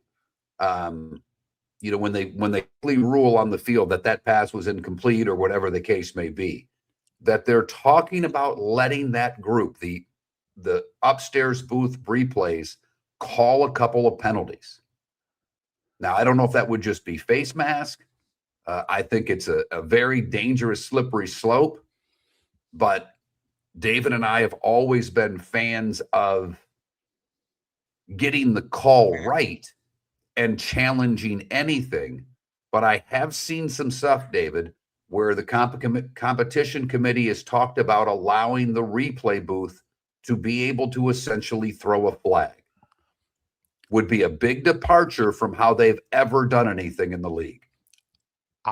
You name me a penalty that you would be comfortable after the fact, the replay official buzzing down, so to speak, and going, yeah, that's a face mask on the Broncos, 15 yards. Or that's what? It. I think that's the only one I'd be comfortable with. But okay. What about? Remember, if we're keeping the tush push, but an illegal motion procedure, somebody line off sides and they don't call it, and you go, oh man, he was in the neutral zone. I'm just curious, how many penalties are we gonna let the replay booth call?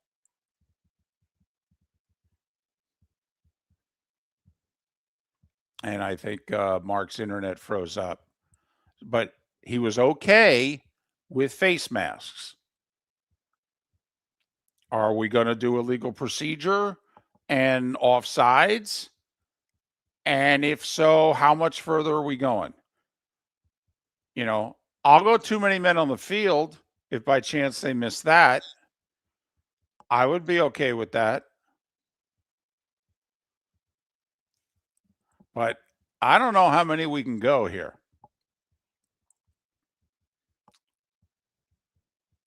How many would you go?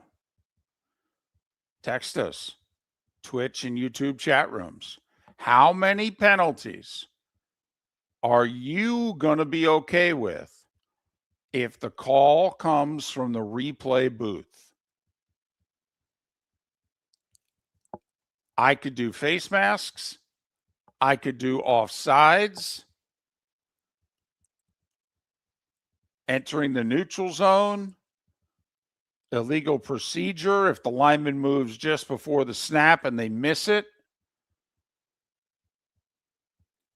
And I can go 12 men on the field, which I will say they hardly ever miss. They are very good at that. Every now and then, a coach has to challenge it. But how many more are you willing to do? Because to me, they can't do pass interference. They can't do holding. To me. And Mark, I know we lost you there, but I asked, and to me, the 4 penalties I would be okay with the booth calling down and calling are face mask, offsides, illegal procedure, 12 men on the field. How about you? I did lose you there. I know you asked. David, what were the 4 that you said? Because I'm okay with the procedure. I'm okay with the face mask. I don't know what else I'd be okay with. I said I'm okay with offsides. If someone just lines up in the neutral zone and they didn't call it, and the official upstairs goes, 73 was offsides, and 12 men on the field. I think that's a good one. Someone says roughing the passer when it really isn't. I just think that's a gray area and it needs to stay on the field. I think that's a judgment call, and I don't like that going upstairs. I don't disagree with the concept. I just think it's too vague. Well, the other thing is, it's not what they're talking about doing. What they're talking about doing is throwing a flag initiated from up above. Okay, you're talking about picking a flag up. They ain't never going to do that. No, they are not. In my opinion. No, they are not. And the other rule, not an NFL rule, the other thing I'm hearing a lot of talk of belongs on Saturday, and I think you and I are both for it, the targeting penalty, and then the player being suspended for the second half targeting penalty, and then that player being suspended the first half of the next game. There's a chance that goes away, and I hope that's the case. I'm curious, will they go so far as to do yellow card, red card? Because that's what I would like to see. Is that, a targeting that looks blatant, you can throw the guy out, and a targeting where the head kind of came down and they collide, they can have a judgment and say that's not worthy of an ejection. And I do think, by the way, that you should not be penalized the next game. No. I agree with you. And obviously it reared its head in the college football playoffs with the Miami player. So those are some of the things going on just in and around the sports world. A little bit of baseball with Sale getting re-signed, a couple of changes that may or may not happen in the National Football League. Today was the day when and what's on tap, all 25 minutes ahead. Diamond District Bonus Hour, Miller and Moulton. American Paint Supplies, for nearly 30 years, is your one-stop shop for all your coating needs. If you are a designer, a contractor, a professional painter, or a weekend warrior, American Paint Supplies is the place where experts go to get expert solutions. At 6100 Shirley Street in Naples off of Pine Ridge, American Paint Supplies delivers the best solutions with the best products with the best support. Meet Gene and his team today at American Paint Supplies. Call 239-566-2700. That's 566-2700 or online at AmericanPaintSupplies.net. Got a cracked window or foggy glass? Don't wait for the next storm to make it worse. Your local Glass Doctor Home and Business is just down the road and ready to help. From leaky frames to shattered panes, we've got the tools and the know-how to get your home or business storm ready. With flexible scheduling and our done right promise, you'll be in good hands. So before or after the weather hits, call your neighbors at Glass Doctor. Glass Doctor, Glass Doctor. Call the Glass Doctor. We fix your pains. Oh, yeah. Let's talk the big differences between Floormeisters and the big box store that sells flooring. Floormeisters is family owned. They do flooring, not doors, nuts and bolts, or weed killer. They specialize in it. They know it. Floormeister's backs their installer, so if there's ever an issue, good chance the boss, TJ, will come out and make it right. Floormeister's prices beat the box stores every day of the week. When you think flooring, think Floormeisters in Naples. Floormeisters.com. Real people, real prices, real quality selection. The Floormeisters, just keeping it real. Your roof is your home's first line of defense. At Pelican Roofing of Florida, Ronnie John and their team bring years of experience to protect what matters most, your family and your business. From residential repairs to large-scale commercial roofing, we deliver honest work, fair pricing, and quality you can trust. An upgrade on your roof can lower your insurance costs. Don't wait for a leak to turn into a disaster. Call the experts at Pelican Roofing today. 1-866-9-PELICAN. That's 1-866-9-PELICAN. Online at pelicanroofingcompany.com. CCC 13325. This is Miller and Moulton. Yeah, I just saw that, Deadstroke. Just saw that. Fascinating.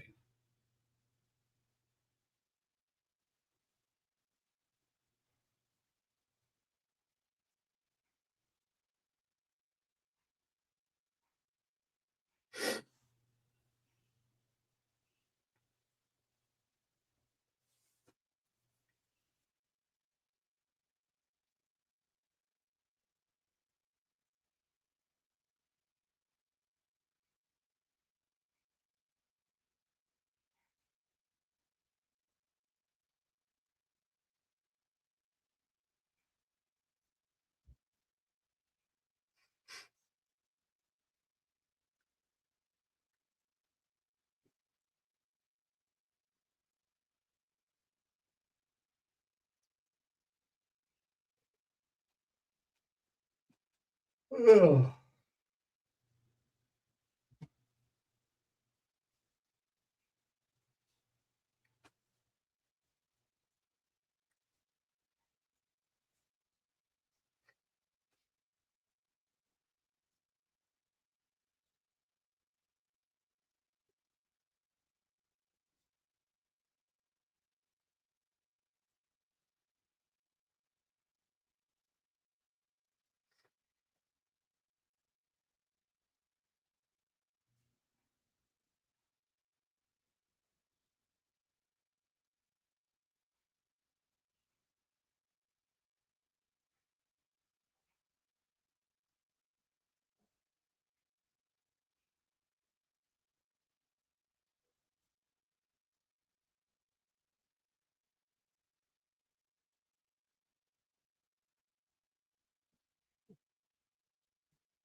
I'm not disgusted by it. You're fine with your chili baked potato. Knock yourself out. My wife eats them all the time. Whatever.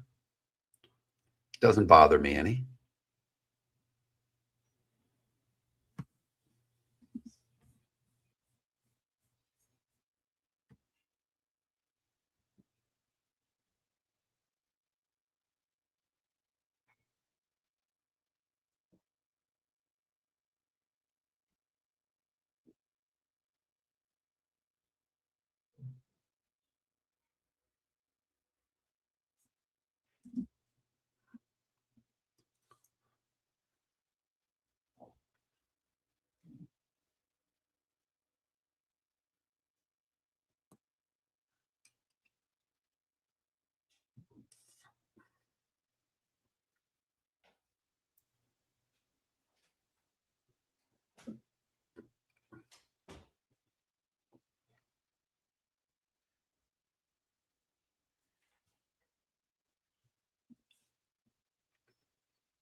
So, David, The 2010 game between the U.S. and Canada averaged 27.6 million viewers on NBC.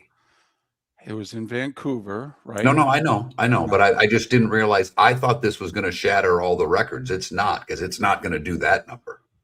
Well, and the 1980 game have a rating?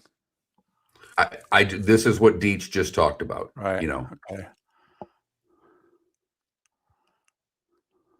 So I don't have anything that I've seen on 80, but I just thought that was interesting. And the Falcons GM has just said in an interview this morning that they're cutting Cousins in March. Yeah.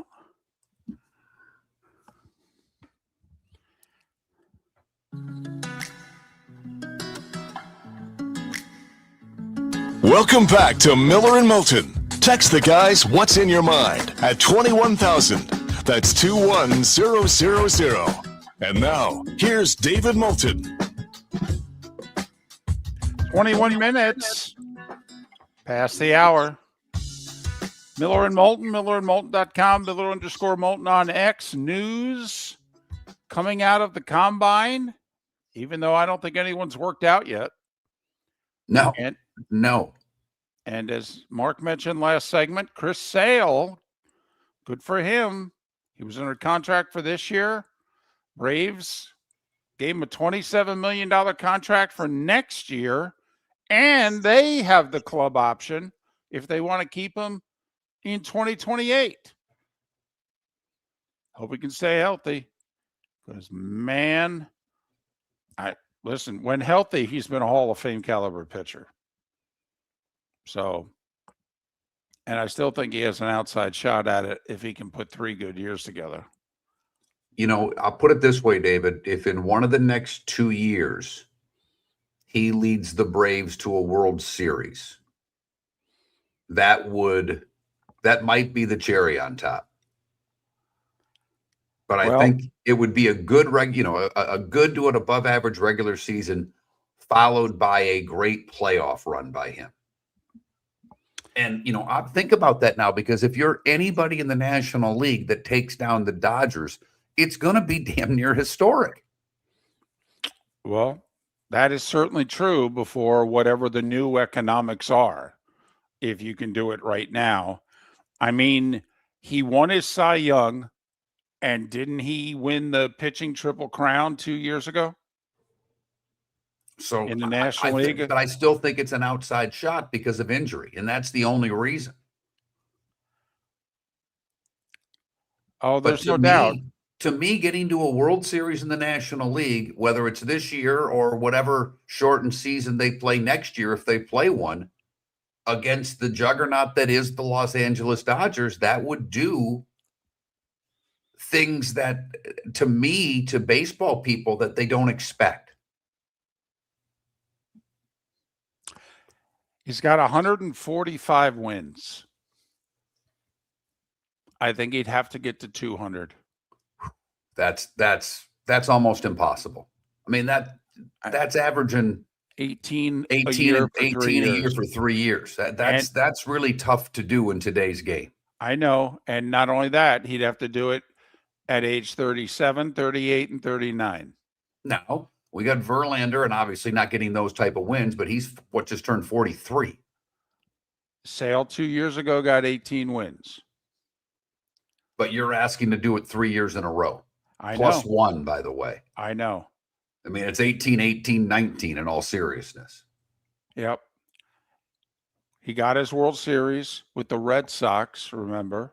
He was their number 1 starter who came out of the bullpen and got the save. He got the final out of the 2018 World Series. All right.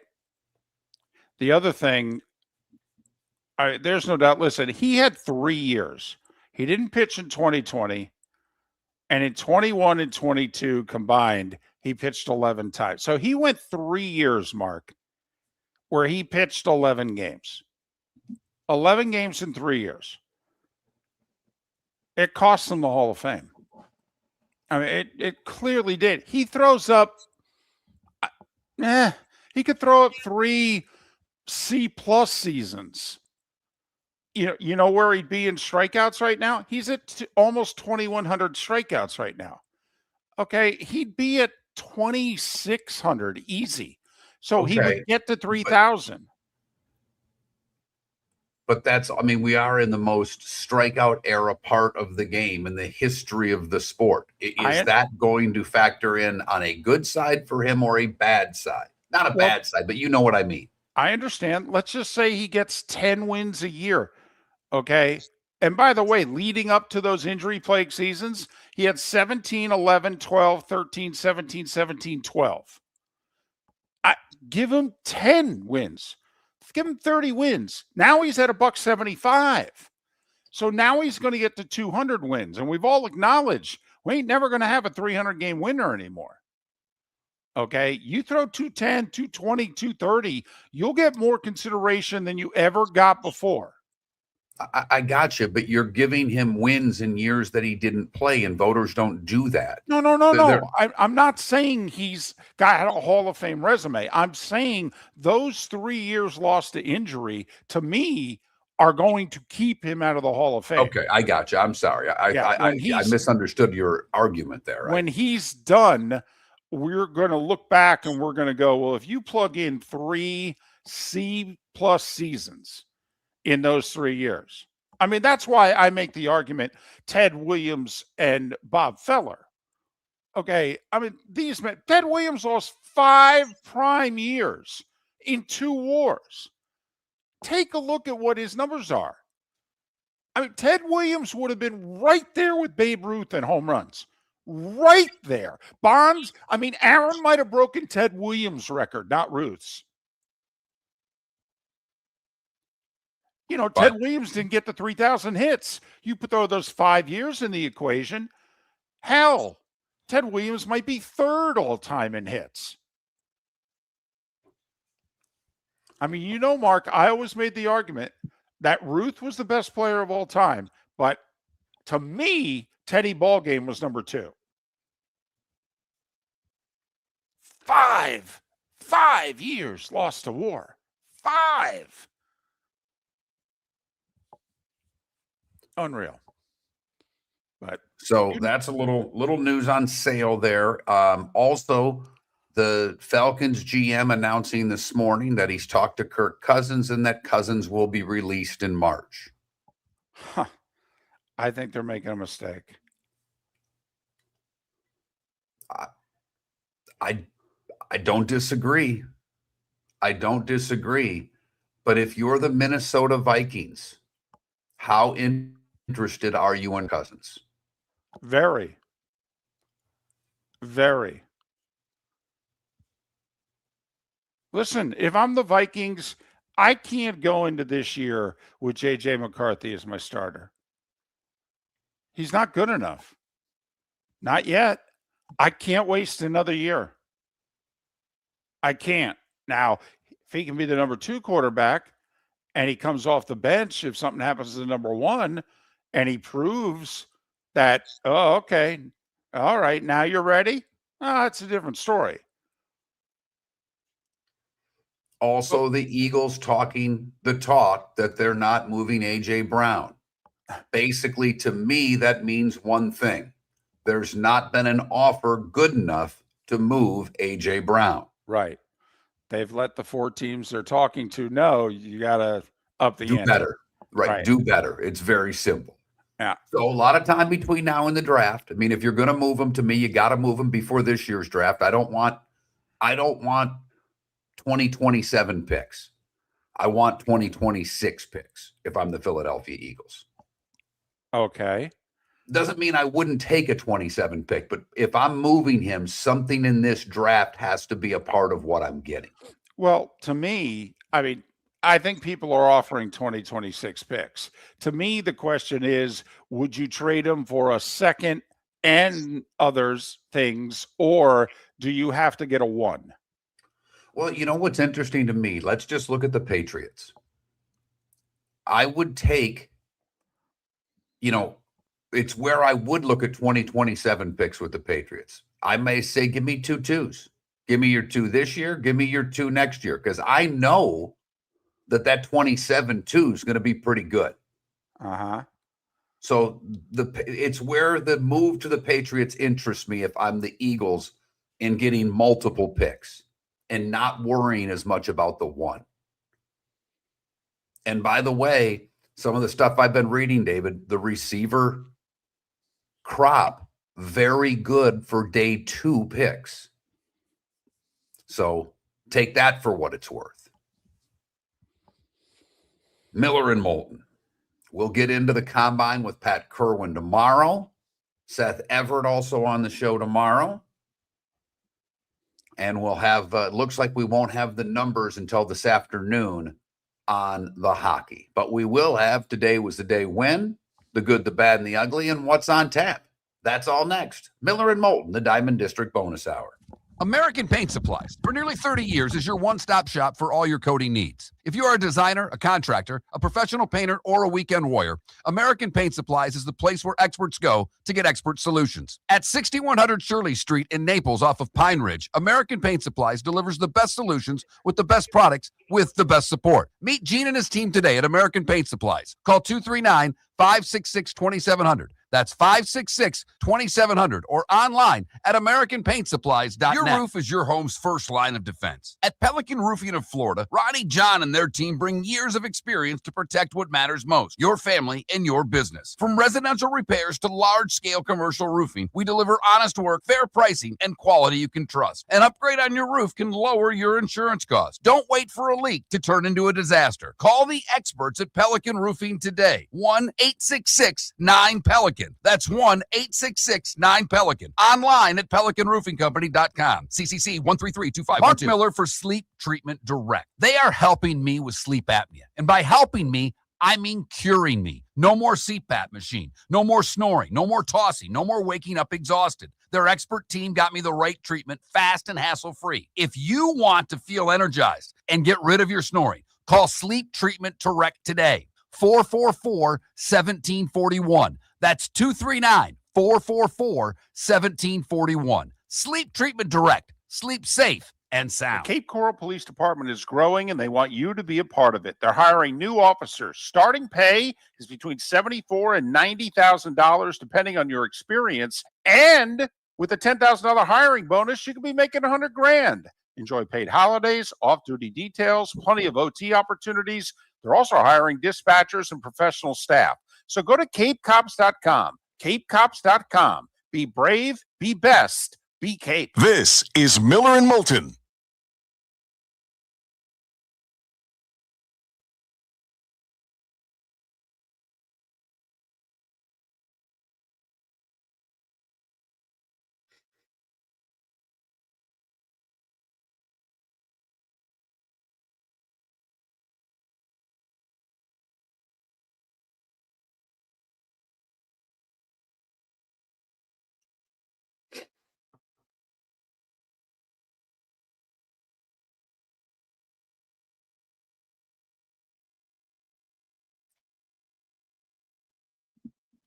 Funny, I just got a text from a buddy of mine that lives in the Cincinnati, Dayton area, kind of a little north of Cincinnati, and he's like, he's going to that game tonight.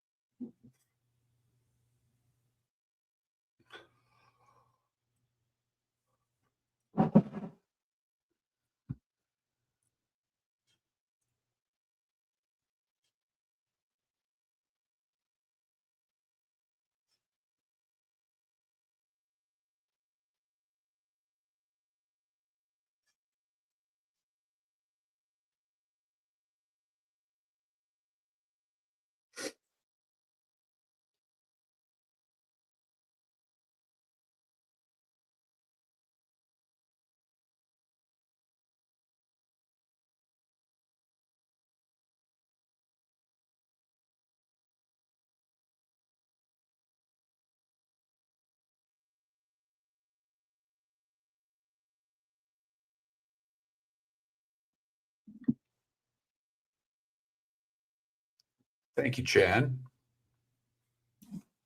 Well, this and a little of that today. Not a whole lot to get into with not as much going on, unfortunately.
No and no, Sonny. I've still got a line in my chest. So until the line comes out, I can't do any of that. It is miserable trying to take a shower because I've got to cover it and it doesn't work that well. It's just a pain in the arse, but small price to pay.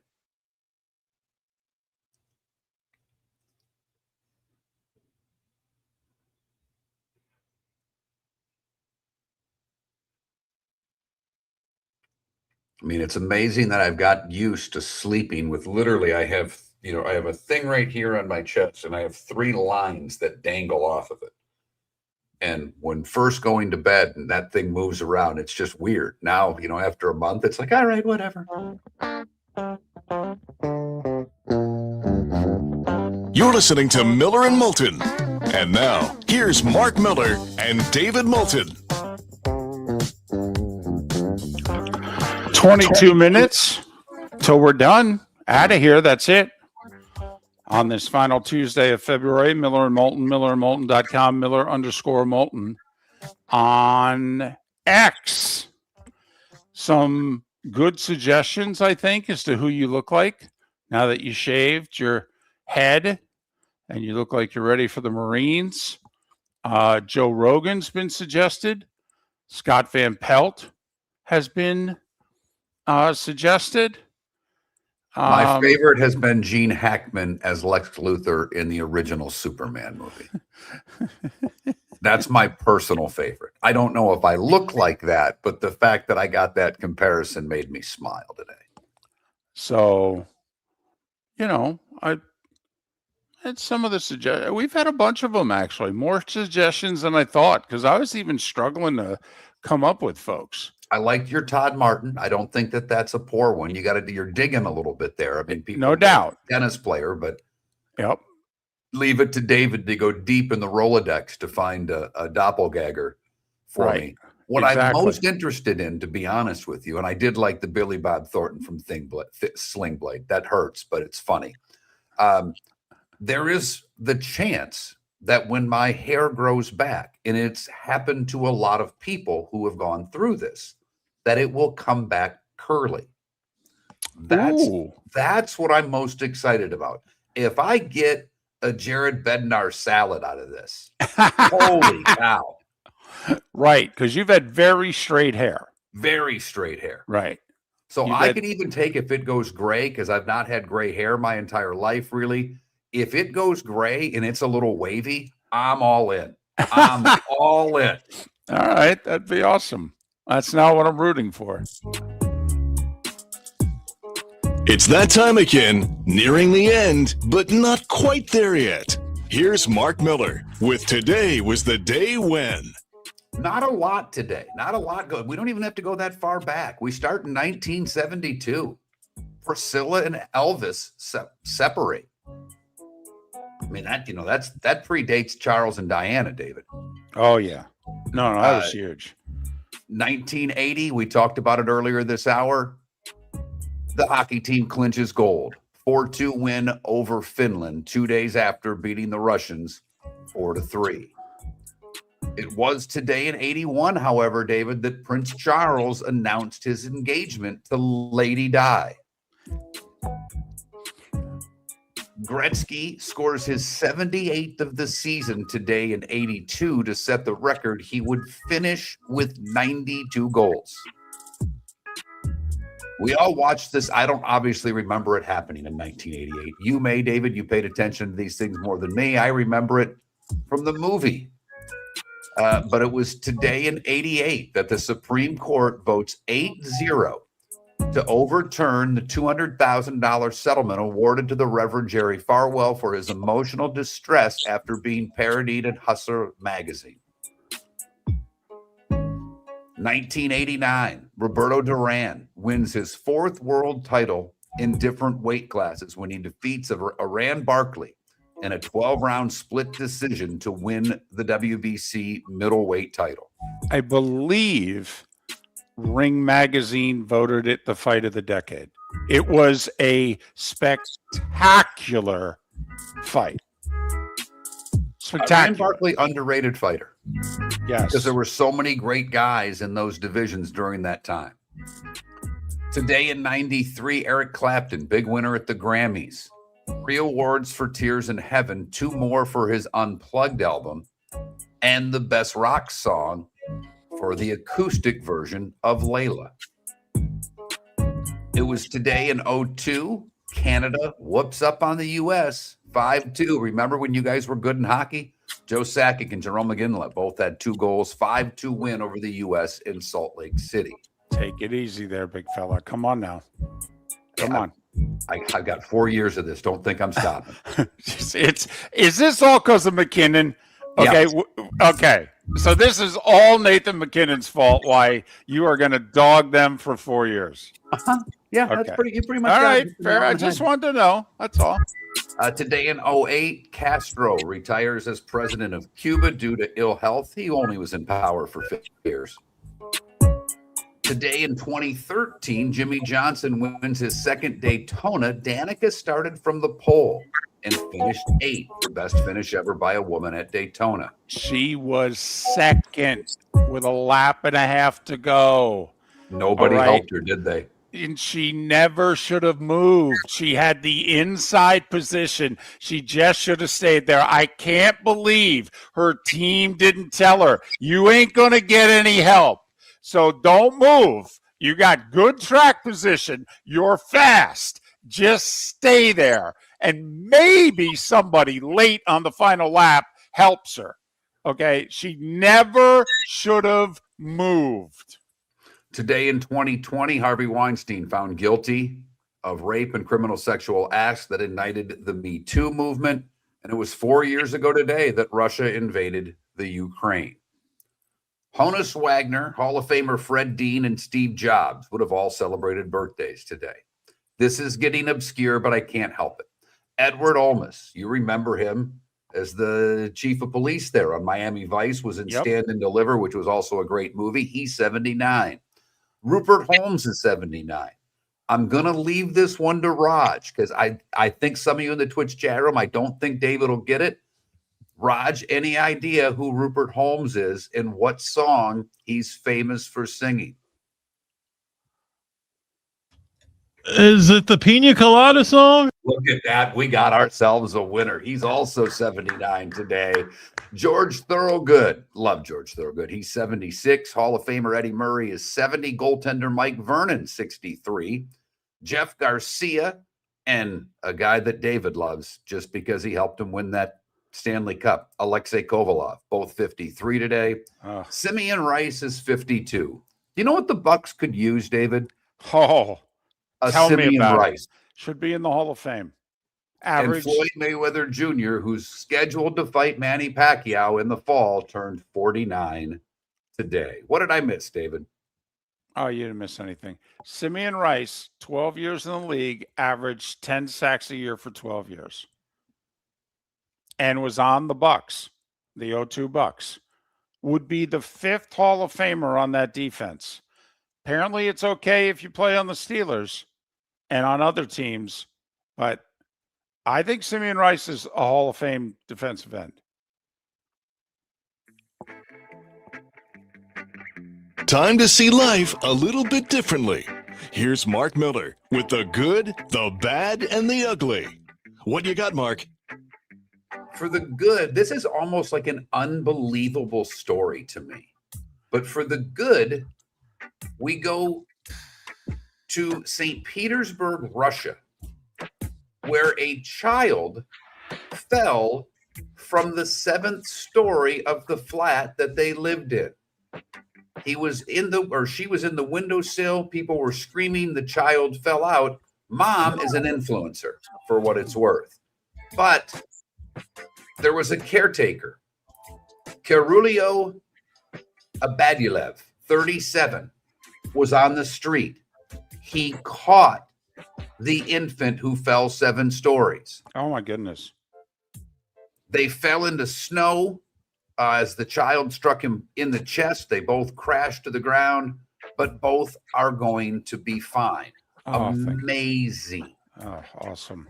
That's the catch of the year right there. Yes. For the bad, we go to California, where an East Hollywood resident said that the robot from the Coco food delivery service uprooted her garden after it got entangled in her fence. Kayla Reel says she was inside her home when she heard the commotion the robot was making. Apparently, the robot tore up the garden, got a fence caught in the wheel, and then the robot was going down the road. She was so frantic, she was chasing the robot down the road, yelling at it. She said, I chased after it and looked like a total crazy person running after the robot in the middle of the street and yelling at it. Apparently, these food delivery robots are a regular thing there. Are you kidding me? I mean, does anybody not get nervous over the fact that these robot, like, I don't know if they're attacks, but all of the things that seemingly go wrong with robots, that we really want more of them on the street? Why are we getting rid of the hell out of me? Why are we getting rid of us? No, I mean it. AI, robots. Why? What's wrong with us? What's wrong with us? Why? We're doing okay, aren't we? Why can't we keep us? Okay. What's wrong with us? No. We go to Volusia County for the ugly, where a Florida man on probation was arrested earlier this month after SWAT teams arrived at his house, and he locked the doors and started flushing all of the drugs he had down the toilet.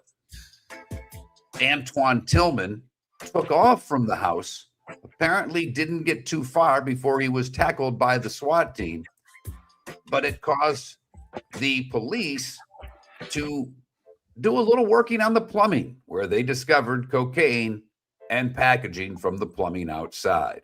He was on felony probation, which means he'll spend a lot more time in the pokey. See, that worked on 90210. When Dylan helped the meth head there flush all the drugs down the toilet before the cops came, they didn't check the plumbing. That one worked. Apparently, they checked the plumbing now. And that is the good, the bad, and the ugly. Brought to you by the Cape Coral Police Department, offering great pay, bonuses to sign on of up to $10,000, a great salary, and other opportunities available, not only for police jobs, but for other jobs in the department. Check them out, capecops.com. That's capecops.com. Got to wait one more day for hockey. Hockey comes back tomorrow. College hoop tonight. Bunch of games.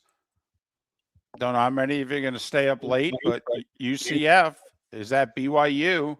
Big game. 11 o'clock on ESPN2. So we got a lot of system plays tonight, David. Yeah, we do. You know, we've got 6 of them, if I see this right. Miami of Ohio on the road at Eastern Michigan, 10.5. Duke, 17.5 at Notre Dame. The Billikens are in Dayton to take on the Flyers. They're a 4.5-point favorite. I like Tennessee Dayton tonight. I do. Tennessee, 3.5 over Missouri. I like that one. Iowa State, 13.5 over Utah, and Arizona, 8.5 at Baylor. So system plays right around 500. Need a strong finish to the season. Running out of time, David. We're running out of time. I know. NBA tonight, Peacock. Your doubleheader. Knicks Cavs at 7:30. And then T-Wolves Trailblazers at 10. Magic on the road taking on the Lakers. It's their final game of their 4-game road trip. They're 2-1 on the trip. Magic up to the 7th spot, only a half game behind Philadelphia to get out of the play-in round. Would be a huge win to finish off this road trip for the Magic. And the Heat are in Milwaukee. They're better than Milwaukee. And they're a game behind the Magic. So they're in the 8 hole right now. But they're not far away from getting out of the play-in also.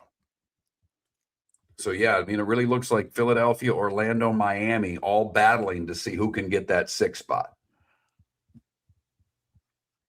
And the top 4 are battling, 2, 3, and 4 are battling for playoff position between the Celtics, the Cavs, and the Knicks. And, not tonight, but OKC and the Spurs fighting for the 1 spot. in the West. I don't know how much of a difference it makes, but they've still. I don't know if they play one more. I think they've got one more against one another, but I'm not positive. But OKC's next game's in Detroit. Detroit goes to San Antonio after that. They've got a little West Coast swing, so we'll see as the three best are all colliding with one another. And last night, San Antonio, as David mentioned earlier in the show, kind of armbarred Detroit. Had them up early. Detroit tied it in the third, got a lead in the third, but San Antonio took over from that point and won by double digits. Seth Everett on the show tomorrow. Pat Kerwin from Indianapolis. He will have done work all day today at the Combine, talked to some people. He'll join us Wednesday and Friday this week. So there. Miller and Moulton. If you miss any of the show, download it all your usual places, including millerandmoulton.com. Make Been sure able you to get all the shows up pretty quickly. Trent helping us out, doing a great job. Yep, he sure is. Just like Rick and Raj keeping us on the air. Poll question, make sure you vote. National Tortilla Chip Day. You got one big chip left. We give you three things you could dip it in. What's your choice? Guac, queso, or salsa? Queso with a big lead. You'd think we're in Wisconsin the way cheese is dominating this poll question. Might be influenced by one of the two co-hosts. Just saying. Miller and Moulton, thanks for listening. American Paint Supplies, for nearly 30 years, is your one-stop shop for all your coating needs. If you are a designer, a contractor, a professional painter, or a weekend warrior, American Paint Supplies is the place where experts go to get